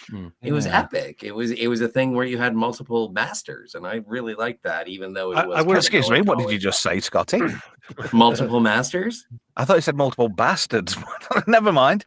Well, I would have preferred that they created separate characters. I didn't. Do you know what like- made me laugh in when they did the was it the Five Doctors, Peter Davison era? Yeah. Because Tom Baker refused to come back with Lila Ward. They had the waxwork, didn't they? No, they had him stuck in a time loop. It was in That was it. it was in a canoe thing, wasn't he, in Holland or something? And he was just stuck there, and it was the back of his head of all things. And it was a bit shit, really. It was all the can- promotional material. It's all a waxwork. Sorry, Can you that's do what me I'm a thinking. favor? Can you switch over to like a TARDIS or something? Because I don't want to see this black man cry anymore. Oh, Yeah, all I right, feel like I'm I'll- watching I'll- Roots. I've got to hang on. I might have to go. Number 4's got the TARDIS picture, but I'll tell you All what. right. I'll just whiz through these very quickly. I don't want to see. That's fine. Hang on. That's fine. That's very gay. It's Balenciaga. It is. There we go. That's about the best I can do you. I love the TARDIS. I like That's not his roundels, TARDIS. proper roundels. Yeah. If a TARDIS hasn't, I'll tell you who had the best TARDIS interior anyway. Do you remember Anthony Ainley's interior TARDIS, the black one? That was amazing. The interior of the TARDIS has always been really interesting to me. In the Tom Baker era, there was a reason they couldn't use the main control room, so they had to find the backup one. Oh yeah, the wooden one, the one with veneer, which looked great. But to get to it, they had to run through a load of corridors, and the only place that they could find was a disused hospital. So there's an episode of them just running up and down corridors of this hospital, pretending it's the inside of the TARDIS, and it's also like old school brickwork and metal rods. Is that the one where he had to unpick his scarf, or was that Peter Davison when he was having his crisis? No, I think that's the one where he started to unpick a scarf. Yeah, so he didn't get lost in the interior of the TARDIS. Yeah, but so it's if you can find it, it's just an old hospital, and it looks awful. Do you know something? Out of all the Doctor Who's that there's ever been, if somebody said, Trev, you can only pick 3 Doctor Who's, and the rest get deleted, it'd have to be Baker first, Pertwee, because Pertwee would. I mean, let me just go back and justify what I'm going to say here. Tom Baker, yeah, you should. Yeah, Tom Baker. He was the fucking Doctor. If you'd have cut him in half, it would have said Doctor Who. He believed in his role so much. He was the Doctor. He was living it, and he was just fantastic. Everything he did, it got a certain degree of childlike wonderment about it. It's like, oh, I'm going to explore the universe, and it's all going to be involved with this, and there's lots of dreams and poetry and magic, and there's a cause and effect, and everything was logical but fun. It was almost like through the eyes of a 5-year-old, if you know what I mean. Second choice would have been Pertwee. He, as a Doctor, was hard as fucking nails. He got a hovercraft. He got Betsy. He got this. He got that. He could do judo. He was the most physical Doctor out of all of them. And if somebody needed a crack, he wasn't shy about slapping somebody about if they needed it. And I thought he was really good for that. I mean, he was the no nonsense, I'm not taking any of your shit Doctor. And the only other Doctor I'd pick out of all of them after that would be Capaldi. And people say, well, why would you pick that? It's Moffat era. No, he was... Honestly, Peter Capaldi was a fucking immense Doctor Who. It's just a shame he was chokeholded. It's the only time they've announced... The first time they announced who was going to be Doctor Who before they announced it, which I thought was a very odd move to make. Come on. The angry eyebrows. He's fucking great. He's another one. He's a mixture. He's the perfect mixture of Tom Baker and Pertwee, but makes it his own thing. He's brought that dandy, hard man element, what doesn't take any shit, but he's also got that wonderment and that childlike curiosity, which a traveller would have. And Flav says Capaldi was ruined by the scripts. Yes, he was. They wanted him out.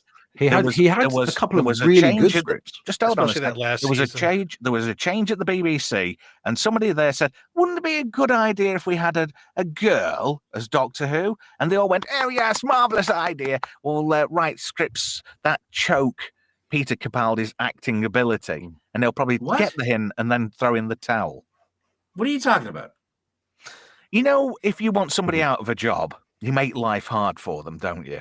Managing the man, I think is the term. Right. I think there was a high degree at the BBC of people. Go on. Well, no, and I'm being earnest. I'm not trying to start a fight. What was the transition like? Okay, so when Clara died, spoilers. Who took over? Billy Potts. Yeah.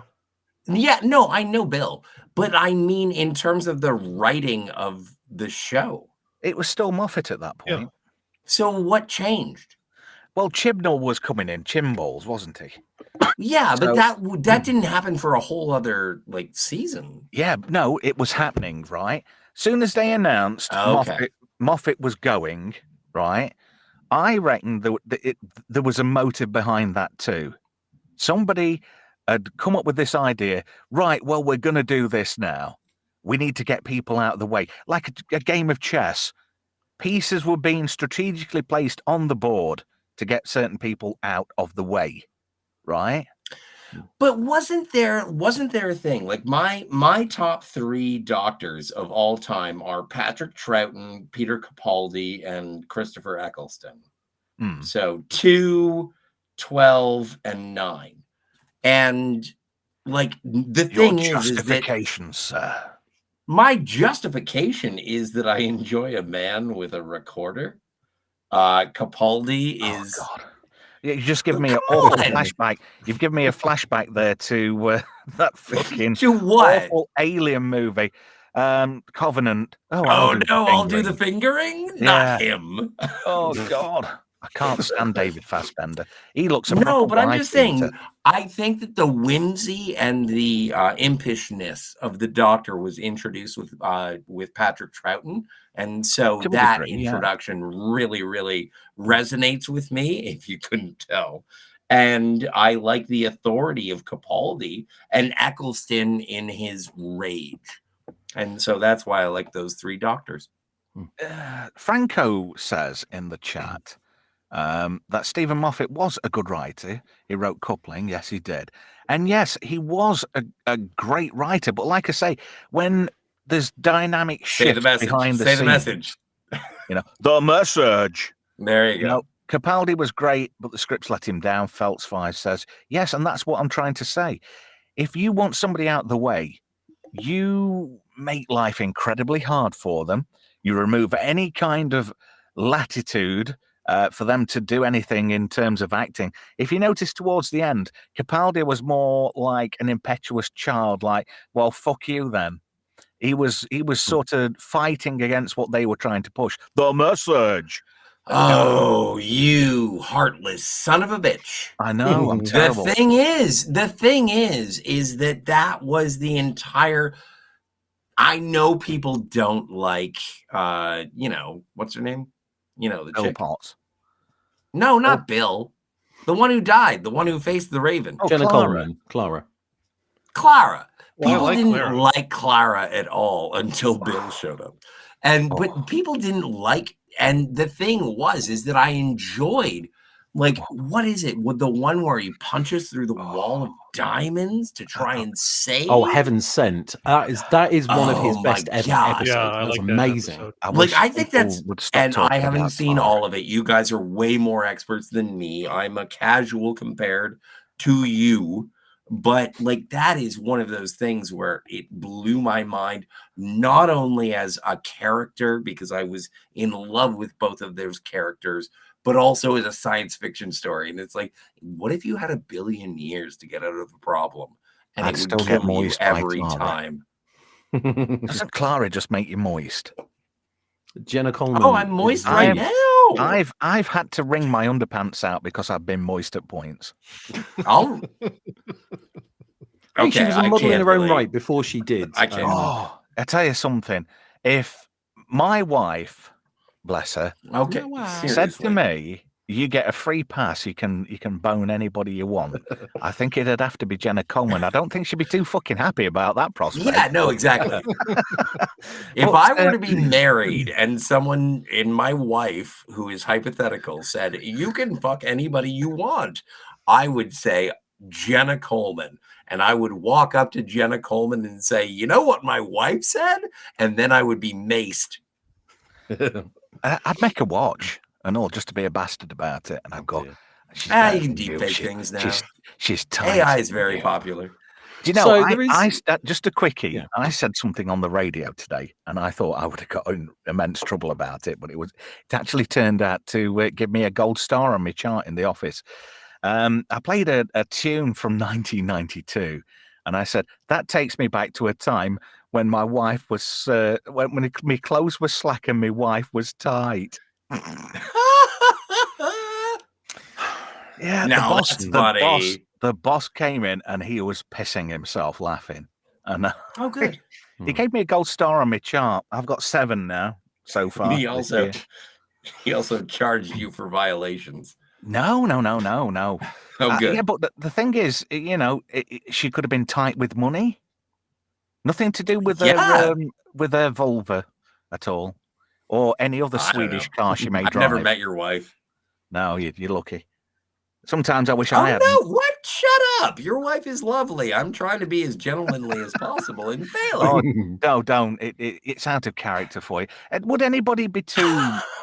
Would anybody be too offended if I got rid of this picture? Cause In the bin. It's gone. We're talking Yeah, about Jenna I- Coleman being kept as limp as possible with the picture. Yeah, why don't you get a picture of Jenna Coleman? Oh no, I Let's might have to disappear objectify for 5 women. minutes. I might have It's to go. the message. We'll have 30 seconds of silence whilst Trev has a cheeky Yeah, one. exactly. You know. Everybody turn off your microphones. I'm gonna get a sock pregnant. The message. There you are. The narrative. There was another episode of Peter Capaldi's Back on Track, which I quite liked. It's the one where there were clones of everybody. The giant, the Zygon inversion, the and Zygon the Zygon invasion. and you end up in the room with the two boxes, and the speech he gives. And I mean, this was near the end of his run, so it was starting to suffer here. But it's the fact, the way he goes through, the pain he feels from, the war on Gallifrey. It's all like, I close my eyes and I can still hear the screams, and it's so full of emotion. It's sort of like that for me set Capaldi as one of my favorite doctors ever. High five. I would do, but you're sort of like a few thousand miles away at this point. But yeah, Whatever. It's sentiment. it is, and that's great. John Pertwee as well. Do you realize he was actually a lot younger than he looked when he played the Doctor, and he knew judo? It's just he had a huge mane of white hair, which kind of made him look older. So he was a lot more active than people think he was. And he was Well, quite he was good. the action. He was very good. He was hard as nails, and He there was. it was the most. How could I put it? He was the most active out of the Doctors physically, Yeah. and like I said before, he wasn't afraid to give somebody a slap if they needed it. It's like, oh, there's a Sontaran being a dickhead there outside the kebab shop. Let me just go and give him a slap. Venusian judo. Oh, you've just reminded me of a joke Mr. Data said once. Oh, but we Yes. never hear the end. There was But a young go lady ahead. from Venus whose body was shaped like a data. Mr. Data. That was a bad rehash of a TOS, wasn't it? The Naked Now. Next Generation. Yes, Yeah. it was. It Yeah, no, totes it was. But also, let's not forget that Gene Roddenberry was a bit of a hack. Although I got to give full credit to the actor who played Jim Nakamura in Engineering, who was using icy linear chips like Oh my Lego. God. What? Yes. No, I agree with you. He did a great job. Yeah. Apparently, according to Flav, that help desk, Mhm. Pertwee was 50 when he started his run. Was he? Nice. I thought he was younger than that. Yeah, me too. Hey, guess Wow. what? Tater's in the place. Hello, Tater. Good evening. Oh, Hello, Mr. everybody. Revan. Hello there. Hello. The only other major Doctor Who Sorry. thing I know, I've met Capaldi. Really? Just sort of like What? once at a book signing, and he actually did a very good impression of Tom Baker. Did he now? No way. He did, and I have a funny feeling that when he's talking sciencey stuff on the series, if you listen, he goes into a bit of Tom Baker Yeah. when he's I can talking all see the that really now. sciencey stuff, because I think it kind of suits the character to go to his past selves. Interesting fact that Andrew Broadbent told me a few weeks back. There's a pub, I think it's down near Nottingham, and Tom Baker's son is the landlord. And apparently, even though he bears a very minimal likeness to his dad, when he talks, he sounds just like Tom Baker. Imagine going into a pub and saying, "Oh, can I have 3 pints of our favourite What kind beverage?" of a pint would you like? And him going, That was Fuck a off. terrible impression of Tom Ah, Baker. you "I want a can't do pint, Tom do you?" Baker." I'm Canadian. I like can't that. do I a like that Tom Baker. blooper. You know when he goes, "Sorry, master, I can't compute." And he goes, "You're not any fucking good in an emergency, are you?" Has he seen that blooper? Oh, that was good. That was I love. There's some great ones, especially the one with Mary Tam, the Christmas one, where they sat drinking whiskey out of plastic Dixie cups. I haven't seen it. I know that I've seen the one where Sylvester McCoy just gets really annoyed and just kind of storms off the set halfway through filming. I thought he was a dire Doctor Who. Him and the Candyman killed Doctor The Who. Candyman was a terrible, terrible bad guy. Yeah, fair enough. But Well, they but the say, thing is, I like the idea that the Doctor is an underdog, and it was one of those things. Like, we got Davidson to Baker again, and then we get to the guy that I was just talking about, McCoy. Sylvester McCoy. And Yeah. then when he shows up, and he's just like, McCoy is the same as Troughton, and I think that he's on par with like Capaldi. Like, I love that impish, I'm gonna do whatever I want, and if you want to tag along, please feel free. Yeah. I think an actor who plays, because if you think about it, he really is the most omnipotent being in the universe. He's a god. Out of everybody in the universe, he is a literal god. Oh, You know? I would love to see Dr. Hugh fight Q. There'd be no contest. Yeah, Q would win. No, Q's dead anyway, but only in a different timeline. Oh Inhumans no, was you so brought it up, linearly. you son of a bitch. Oh, do you know something? John Delancey, if talk about you make a character your own, and even if he's only ever remembered as Q for the rest of his days, I think it's well worth being typecast in one particular character if you do it to the point that it's sublime, which he did. Well, Trev and panel and chat, like, I asked, not this Christmas past, last Christmas, I asked my sister to buy me the box set of all 3 seasons of Star Trek Picard. And I watched the first season and I was like, all right, I guess. And then I started watching the second season. It has been a year and a bit. And I've been like, I can't even plow through it. And I want to rewatch season 3, but I feel obligated to watch season 2. And I love John Delancey, but I cannot abide season 2. But I've made this promise to myself. And I was just like, you can't watch season 3 until you finish season 2. And it's a turkey of Trek, I'm afraid. A long time. Anyway, so that's my little story. Let's get back to Doctor Who. Yeah, how can you let a show with a legacy that's over 60 years old, how can you drop the ball on it and be proud that you've done it? I think Russell T. Davies has just gone in there and just been an absolute spiteful, horrible gay man and has just been venomous towards the audience. And he's kind of encouraged Scoot to be the same and like think, look, we're better than this because we're a part of the message. You know, they're pushing that narrative. The narrative. The message. How many is that now? Help desk. 22. Nice. 78. Only one more to go, and somebody wins a prize. Oh, no one wins anything, by the way. You do, though. That's the What? thing. What do you win? A lifetime supply of oxygen or a complete set of tennis. Oh, let's get turnips. And just as a quick reminder, sorry about Monday night, guys, but the Spandex is back on for this coming Monday. Spandex, Can't wait. It's a privilege, not a right. Hackers on Monday nights, mayhem, from 10 p.m. GMT, which is 5 p.m. Eastern, because people apparently like me to tell them the time in America. In the colonies. Yes. Out there in the extended regions of the former colony. If you're going to mention another time, you should do it in UTC. If it's good enough for the International Space Station, it's good enough for me. It's yes, as a radio ham, I know UTC very well. I am a radio Zulu ham. time. Are you? The Universal Time Code. Are you a ham, Scotty? No, I'm. Oh. Well, yes, I am. Not that kind of ham. I meant like radio ham. Well, I'm. I overact and expound. Yeah, emotionally. I thought it might have been that kind of ham. Yeah. Did you think, just going off on a tangent here, because you mentioned Q, do you think, even though Star Trek Picard Season 3 was essentially new Trek, now there's been a dynamic shift within Paramount, and now there's this sale, and that Kurtzman is completely out of the picture. Apparently, he's been given the push from anything Really? Star Trek now. Yes, Huh. apparently so. haven't I heard don't know that. how true it is. Take it with a grain of salt. Hello, my darling. Pinch. Hello, my baby. I'm not getting at anybody Pinch in of particular. salt.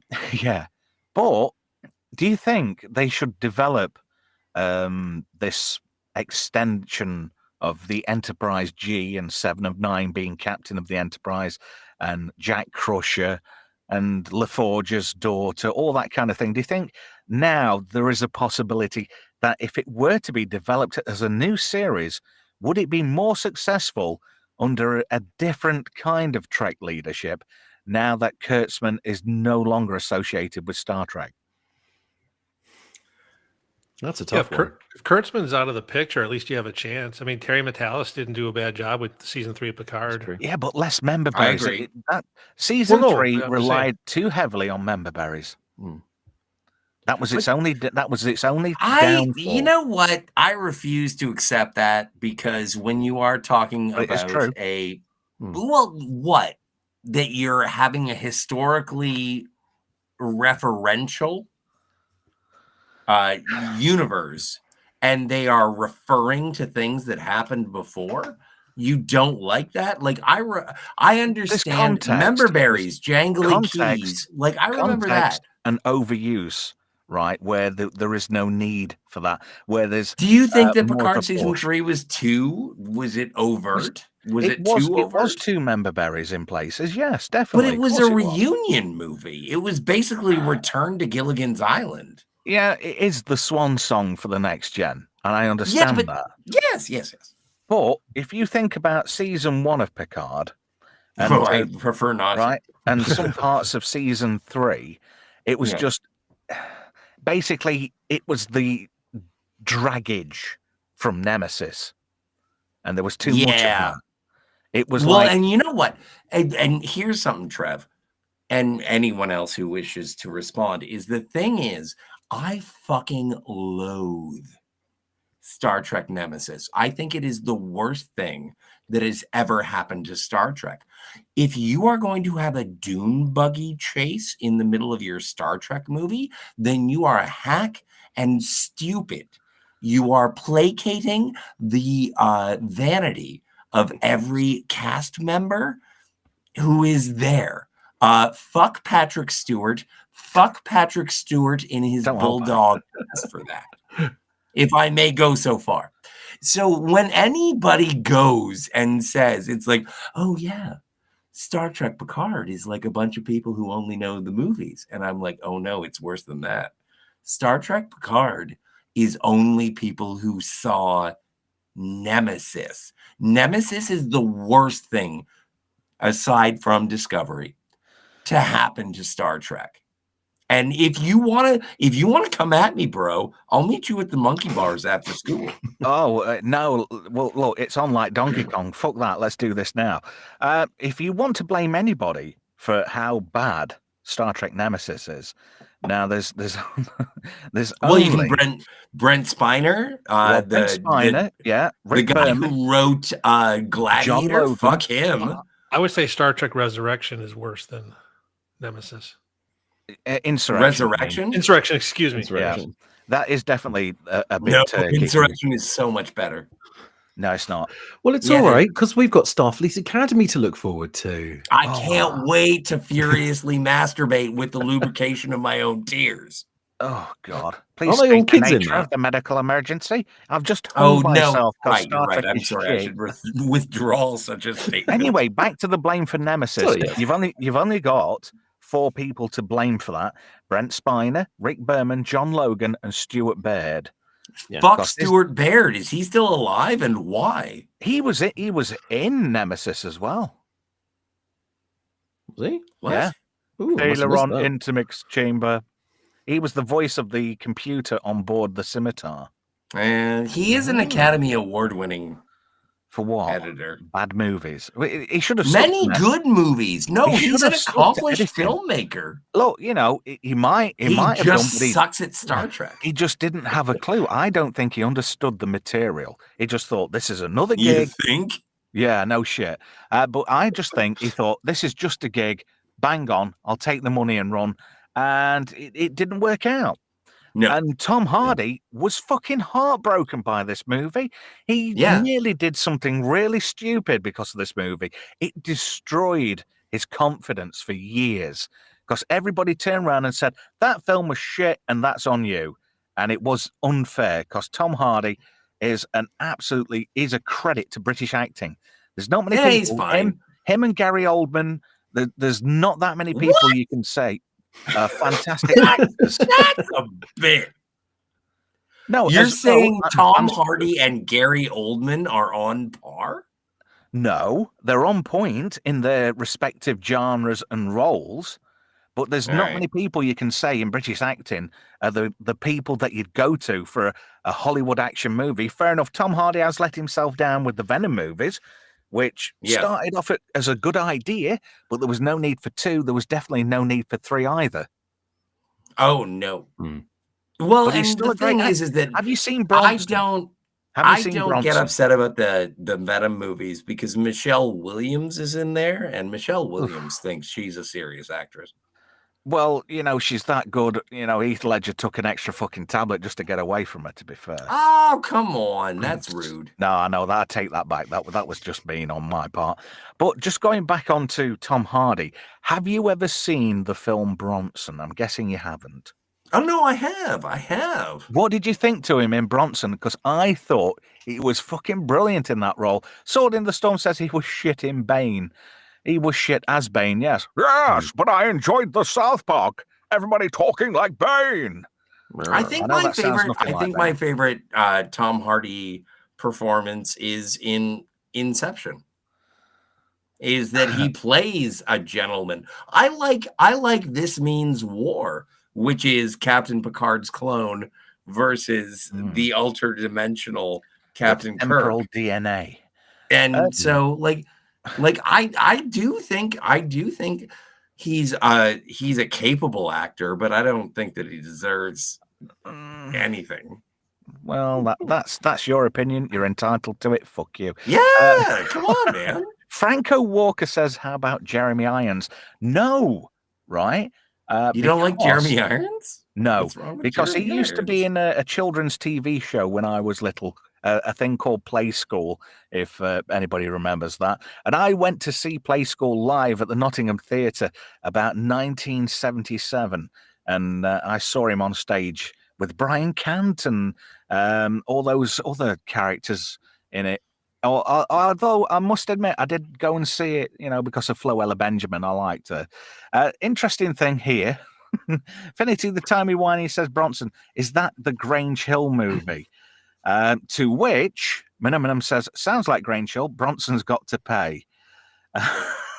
That is a very dated reference. Isn't it? And then Finity says, Bronson's got a toupee. Yeah. Bronson was Admiral Oswald, wasn't he? He's a fool. He's a fool.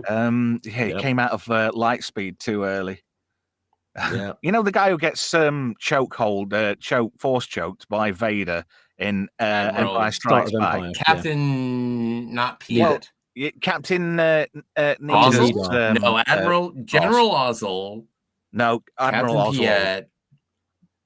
Yeah, Piet takes over. That's right. So you're looking at Admiral Oswald. It was him. He was Mr. Bronson in it was like Degrassi Junior High, but for English people in the 70s and 80s.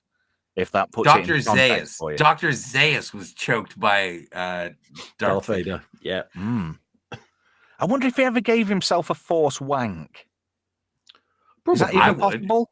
He doesn't have a dick. He was burned. You never know. He might have a prosthetic knob. Yeah, Fully but functional. it's very, very difficult to masturbate. What because he's if got he the got- suit? What if he got like the experimental bomber? Okay, the experimental I bomber. can't. I could explore That this doesn't bear topic for thinking ages about, and gotta be ages, but honest. I'm Yeah, pretty sure What if that he Anakin Skywalker doesn't have a dick anymore. You never know. He could interface with. Well, you can many unzip multiple and systems. find out if you want to blow him. No. That's not my cup of tea. Gamer, I It's noticed only a you're not. teaspoon. You don't have to have a Fucking cup. hell, Scotty! Whoa, whoa, whoa! Now All you right, shut all right, all your right, dick. all right, all right. Gamer is getting left out. Gamer, is there anything you'd like to say about anything in particular? Because everybody's just over talking you, and you've been We were very talking about patient. Doctor Who, year 3, because I was a kid, so I started watching Pertwee when I was 5. So my 3 would be Tom Baker, Pertwee, and if we're combining eras, then probably David Tennant before his current issues. For me, Tom Baker was, as you mentioned, he's the Doctor. Mm. I mean, he ran from 1975 to 1980. I don't have a problem with Peter Davison. That was a fine transition, and it's still before I'm in high school and everything. But you were talking about Pertwee. Pertwee's your James Bond-ish Doctor Who, or he's your Jim West, action type of. Because look at the era, early Desperado. 70s. That's when the Wild Wild West is on. So it was perfect for the era. Baker was just the epitome of being Doctor Who, especially in the early days. Oh, he was sublime, wasn't he? Going back to earlier when we were talking about, going off the edge, Capaldi was good for me too. The last season I thought was lacking from a writing standpoint, but I think what you were saying earlier, they were leading into Chris Chibnall and the female Doctor. So I think that's why the scripts were becoming what they were in the final season for Capaldi. I think we should just refer to Jodie Whittaker as her. Her. Well, Nerdrotic calls her the first female Dr. Jodie Whittaker in anything he does, because that's all she's going to be known as now. Scotty I mentioned still- earlier. is he still mentioned earlier going he that didn't have low? a problem with think it so. transitioning to a woman. I actually do have a problem with that. For me, it's lazy science fiction writing. If you wanted a female Doctor, you could have, or a female Time Lord, you could have done that individually and had your own spin-off show. They did have. They've always had female Time Lords, but they were Time Ladies. You got Romana in her various incarnations. Right. She's What an I'm saying is you could assistant do for her, that. yeah. And like with the Master, you didn't have to go the female version either. If you wanted another diabolical Time Lord that's off the rails, you could have individually written that. But then earlier you were also mentioning, you didn't mind, or no, Scotty, you did mind the fact that there was a gay script. I mean, that it was a gay character as Doctor Who. You don't mind that. No, I do mind. Like, Okay, so do I, because I think that the Doctor has bigger things to do than fuck. well, and from a television show, it was a family show. I mean, I go back to myself. I'm watching Doctor Who when I'm 5 years old, and Trev talking about having to explain something to a 10-year-old. Explain it to a 5 or a 6-year-old. It was family television, so I think the scripts became wholly inappropriate for quote unquote family television, but you were still selling it that way as, this is no big deal. That it's just with the current writer, this is who I am, this is how I write. Right. And it's like, well, except your audience is rejecting it. You're not, you're either acknowledging that it and you don't care, or you're blind to the fact that your audience has abandoned you, that you're no longer writing to the masses. You're writing to a very niche group.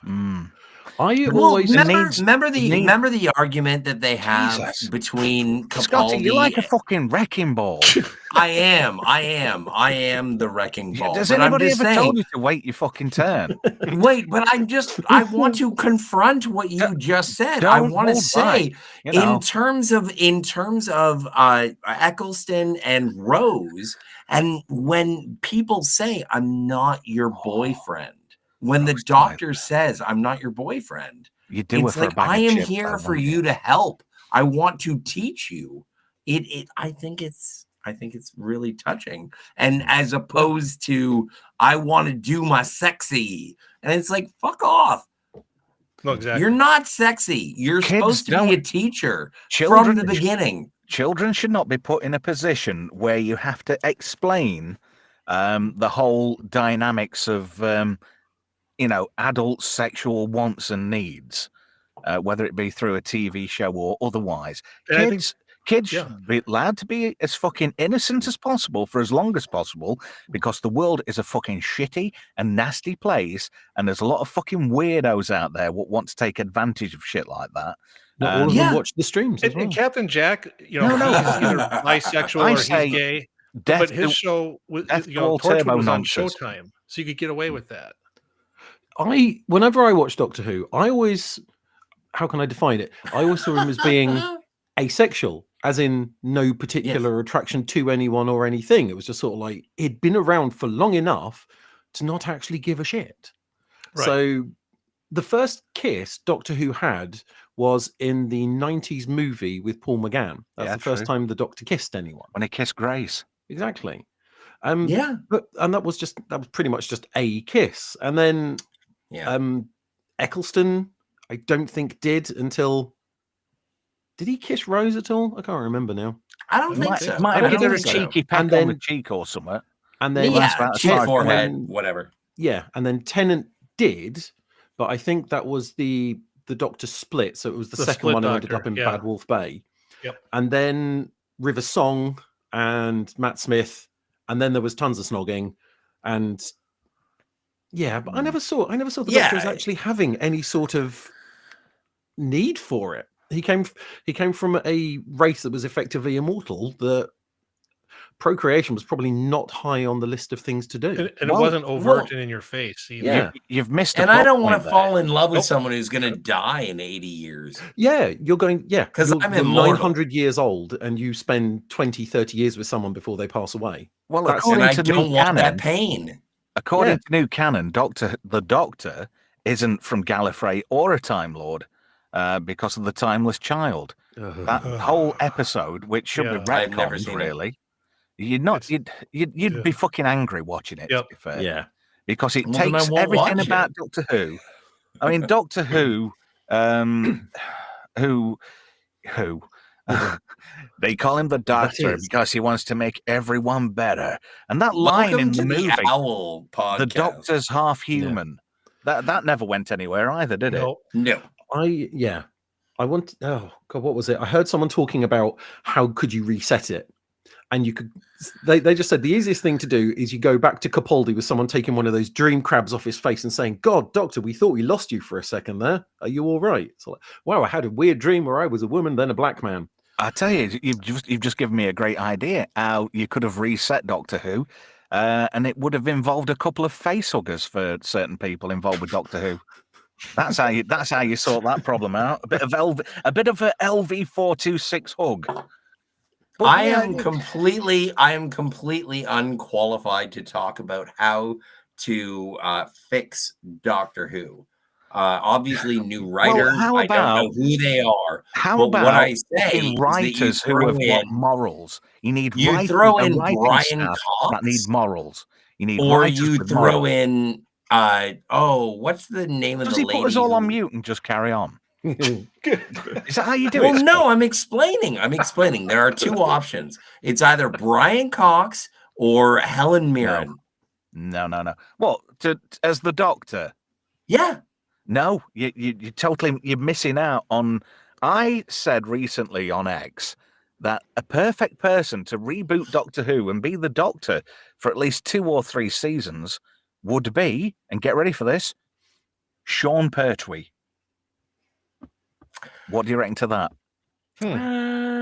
I'm not I think against he it. would be fucking amazing. He's just like his dad. He doesn't take any bullshit. It'd be a hard Doctor. It'd be a hard reboot for the series. And I think, I can't remember his name. The other guy who I'd have liked to have seen as Doctor Who was the guy who played that fucking Spanish bloke in season 1 and 2 of Picard. Oh, fucking hell. Oh, I don't know his yeah. No, I know who you're talking about. No. Can't you're remember his wrong. name. Why are you gay? Not particularly. But- I'm not even fucking happy, Scotty. But Trev, does Oh, right, your fair idea enough. include getting rid of Jodie Whittaker and Judy's? You Yeah. just pretend they don't exist. Exactly. Yeah, just Retcon get them back on it. completely. You could Yeah, do no, I it. like You that. could I do think- it. Do it in the style of Dallas. You could have Pam coming out. No, Oh Bobby my coming out of the God. shower. You know, do it Oh. like that. Oh, why did I forget about this? You know who should be Doctor Who? Go on. John Hamm. No. No. I'm not yeah. I'm not You're going to asking. say Henry Cavill I'm next. telling. Is his name Santiago Cabrera? That guy from. Oh, what about Lalo from anyway, I don't fucking care. Oh, I can't remember his name now. But he was in a series where he played an Elon Musk type character. Was it called Savior? Did anybody see that show? No. And he was in that, and he did an English accent, and he was this like I said, Elon Musk type character. Aubrey Plaza. Oh God, no. What are you talking about? No. Her autism and my autism do not mix. Oh, her autism and my autism are absolutely compatible. Didn't her recent Don't say husband it. recently Leave her depart the alone. planet? Leave her alone. No, I'm just asking a question. Yes. I'm just thinking she's available. I wonder what she'd say to a little fat man with a tiny cock. Hello, Trev. I believe the word that you're looking for is no. It would end with the word off. Probably. Yeah. Yeah. Or get me off. I'm just saying that, like, I don't think she's all who do we that have? bag of Like, fucking Haley crisps. Atwell would be a really good Doctor Who. I think no more female Doctor Who's. You've got your Time Lords, you've got your Why? Time If you- Ladies. You can You're have racist two or time. something? No, you can Why have does that two make me time lords. racist? I just looked up what It Sean doesn't. Pertwee looks like. Exactly. Absolutely, he should be the Doctor. Yeah. Absolutely. You what, gamer? All right. Sorry, I didn't hear Oh that. no, Sean Pertwee. I agree with you. I had to look up because I couldn't place the face. Yes, he would be a good He would replacement be. as the He Doctor. would be a fucking solid, hard reboot. Yep. Yeah, but no He put played It's an Alfred in idea that- Gotham. But it's an idea that we've already revisited before because it's not. Capaldi. Yes, it is because No, it's Capaldi not. said, You can "Why you did can I make revisit it, you can this make it stand space?" out and do its own thing. It can be its own thing instead of rehashing what you've had. Instead of it being a fucking cliche of every other fucking sci-fi show or sci-fi theme or storyline that's ever been, you need people who are passionate about the show, right? Who aren't biased by gender or The sexual message. or the message. Oh, that's 23. Somebody's winning That's the prize. 24. You Whoop, both said one. whoop, whoop, whoop. Right. Let's see. Let me pick somebody out of the chat. Bog-dwelling and- hobbits. Oh, shut your tits, you. I right, will shut just my going tits. through the chat.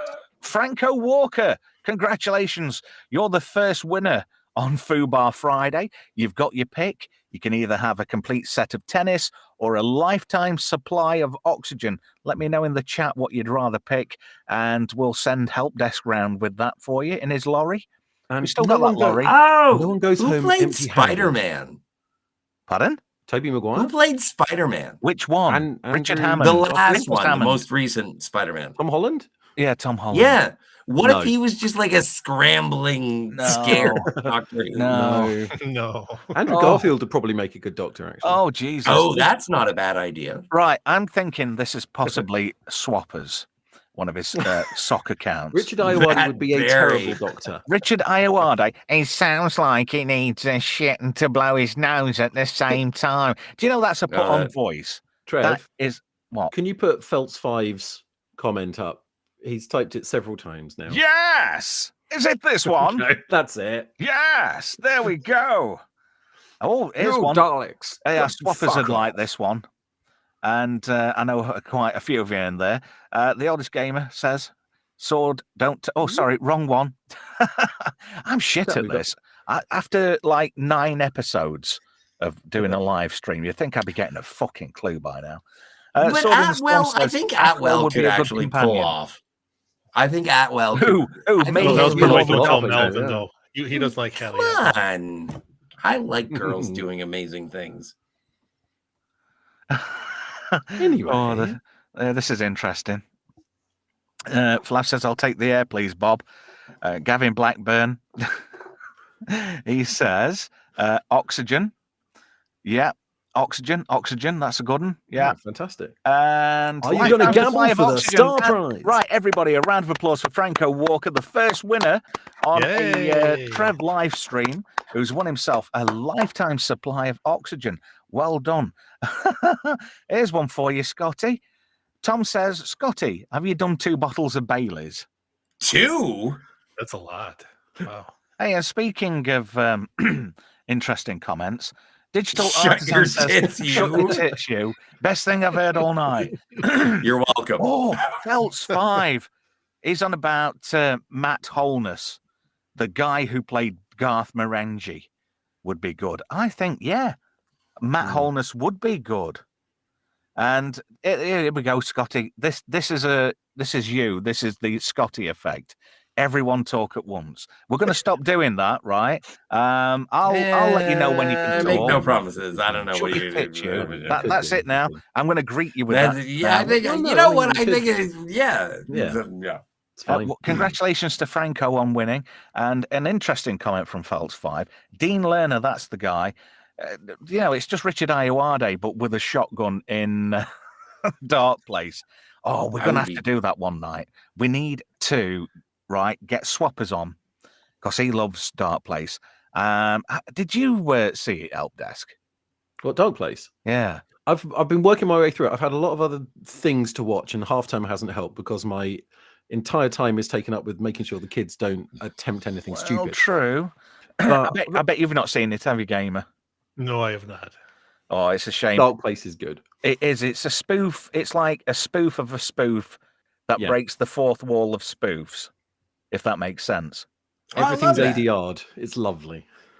I'm going to give it until 1:15, lads, and then I'm leaving now. I'm leaving now. I have to go pee. Well, fuck off then. Bye. Well, I will. Thank you so much for having me. And Take care, Scotty. I hope you guys live long and prosper. And fuck you I later. appreciate everything. I will. You know what? I'm going to bend over and spread, and I hope that it is. Well, I hope somebody fills that gap for you and you enjoy it. Go watch some Stingray and have a good evening.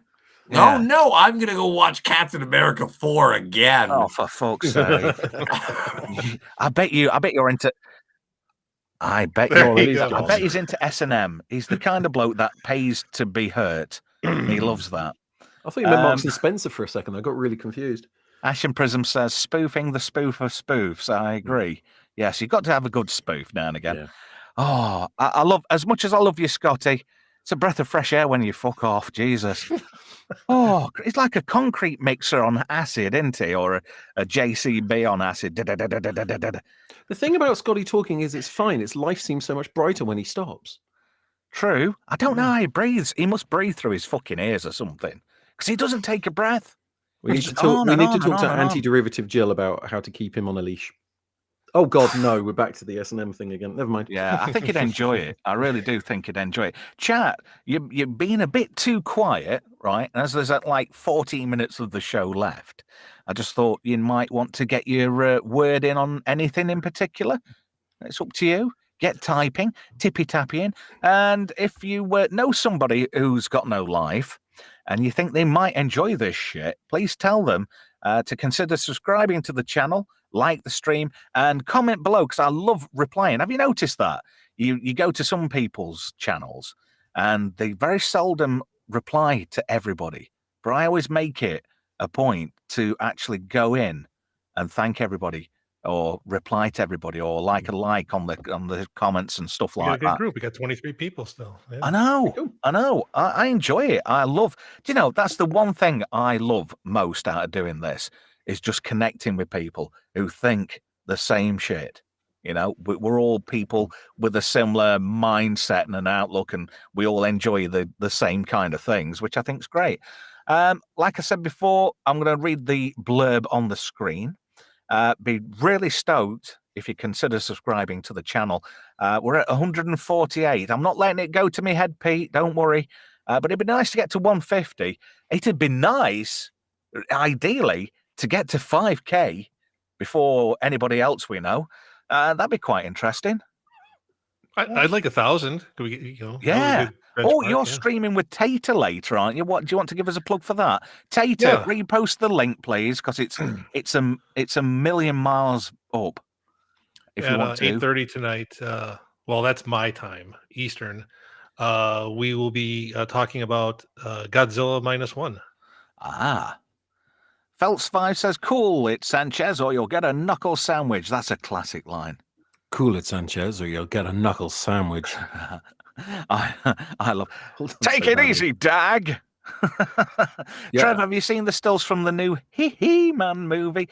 I have, and it looks fucking really disappointing. It's all taking place on Earth, from everything I've heard. What? Yes. How? Why? How? Why? No. Just that worked so well for Dolph Lundgren, didn't it? Feltz, if you message me on X or somewhere, I'll give you that information. Oh, dear. I don't like controversial things in the chat, and I'm not even touching that. Wise choice. Now look at this, you knob end. You said it wasn't a race, and now you're saying it's a race to 5K. No, I said, wouldn't it be nice? That's all I said. I didn't say it was a race. I said it'd be nice. There is enough internet to go round for Isn't everybody. there just? You know?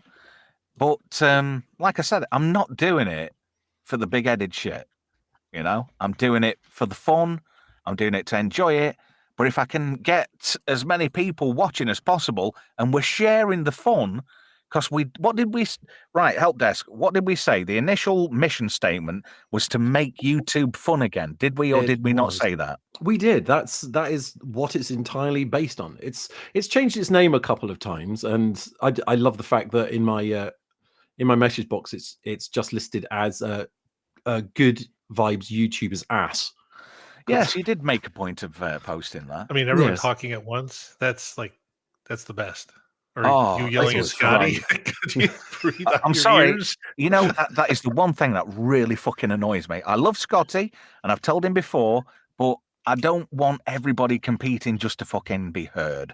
There's like people have said, there's enough internet to go around, and there's enough on the stream. And what knocks me the most, Gamer, you seem to get left out, right? I want you to start being a bit more vocal, you know? Yeah, no, you guys were going at it. I was happy Yeah, to but it's not the point, though. chime in here It's at the not end. fair on you. You're I good know. enough to be a guest on the stream, and I want everybody to have a fair shake. You know? Yeah, no, And Scotty sometimes is like a game of hungry hippos. He's a bit he's eating all the balls. He's got more balls in his mouth than anybody else. And that sometimes that can be a bit unfair to the rest of the players. Tater, where is he? Tater, repost that link for me. Have you got that link and I can post it on screen, Gamer? yeah, I'm looking for it. I thought If he you was can in there. do I that just for me. pinged him. Yeah. Oh, listen, do you know, you can't say anything to some people, can you? Because Prism Sport, people who say they don't want to race means they really do want to race. Trev, you do want to. No, I don't. I don't. Genuinely don't. And I think Manum is just in for the shit stir, I think. I mean, that's on you. If you're not, then fair enough. But yeah, I just want to have fun. Sword in the Storm says more than 3 shakes is a wank. Look at this. Gamer trying to talk and Trev talks all over him. It's the Scotty effect. To be fair, 3 shakes being a wank. Did you hear that there is actually now research that says that to reduce the risk of prostate cancer, you now have to do that more than 21 times a month? Jesus. I don't know about you, but I filled in my quota for March already. So, how do I get that on the screen? No, that's not doing it. No. I'm not sure if I posted it right, but I just did. Oh, yeah. That's all right. That's better. There we go. Ta-da. There you go. There you go. In the chat, if anybody wants to watch Gamer and Tater having a good natter about Godzilla -1 later on, there you go. There's the link. Feltz did make a good comment, and he's not wrong. So you were. I thought you were done talking at one point. I started talking, and then you started talking again, and I don't think you heard me. That's why I'm wondering if Scotty, if there's a lag. Yeah, there's no big deal. Like I said, I do apologize. I don't mean to. It's just no. I don't think anybody really means to. Yeah.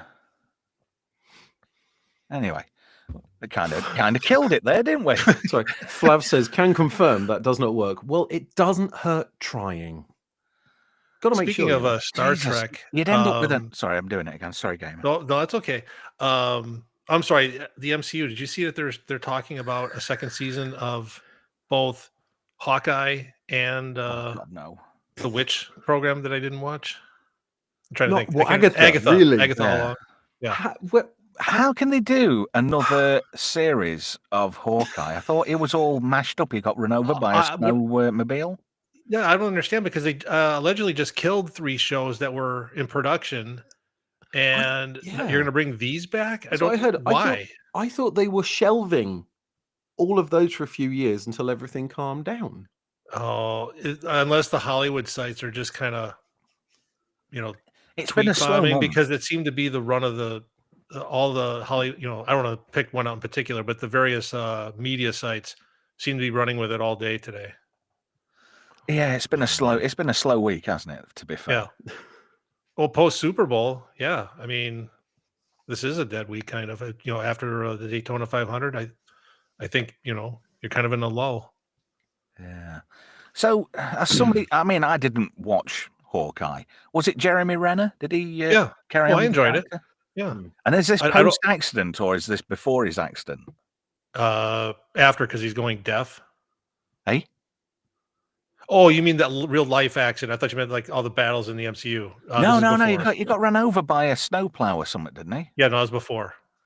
I want to say he's pretty. He was pretty messed up at one point. I don't know if he's back on form now, but I can't imagine so. I thought he was doing some.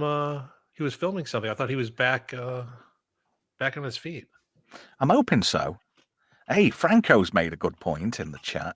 He says, "Have you ever seen Demon Seed?" Hey, it's got the voice of Robert Vaughn in it. Of course, I've seen it. That is a weird film. One of the weirdest films. Possibly the second or third thing I ever saw on VHS back in the day. Hmm. Do you know what the first thing I ever watched on video? And it's considered a video nasty. Night of the Demon. I don't know if anybody has ever seen that. It's like a gory B movie Bigfoot type thing.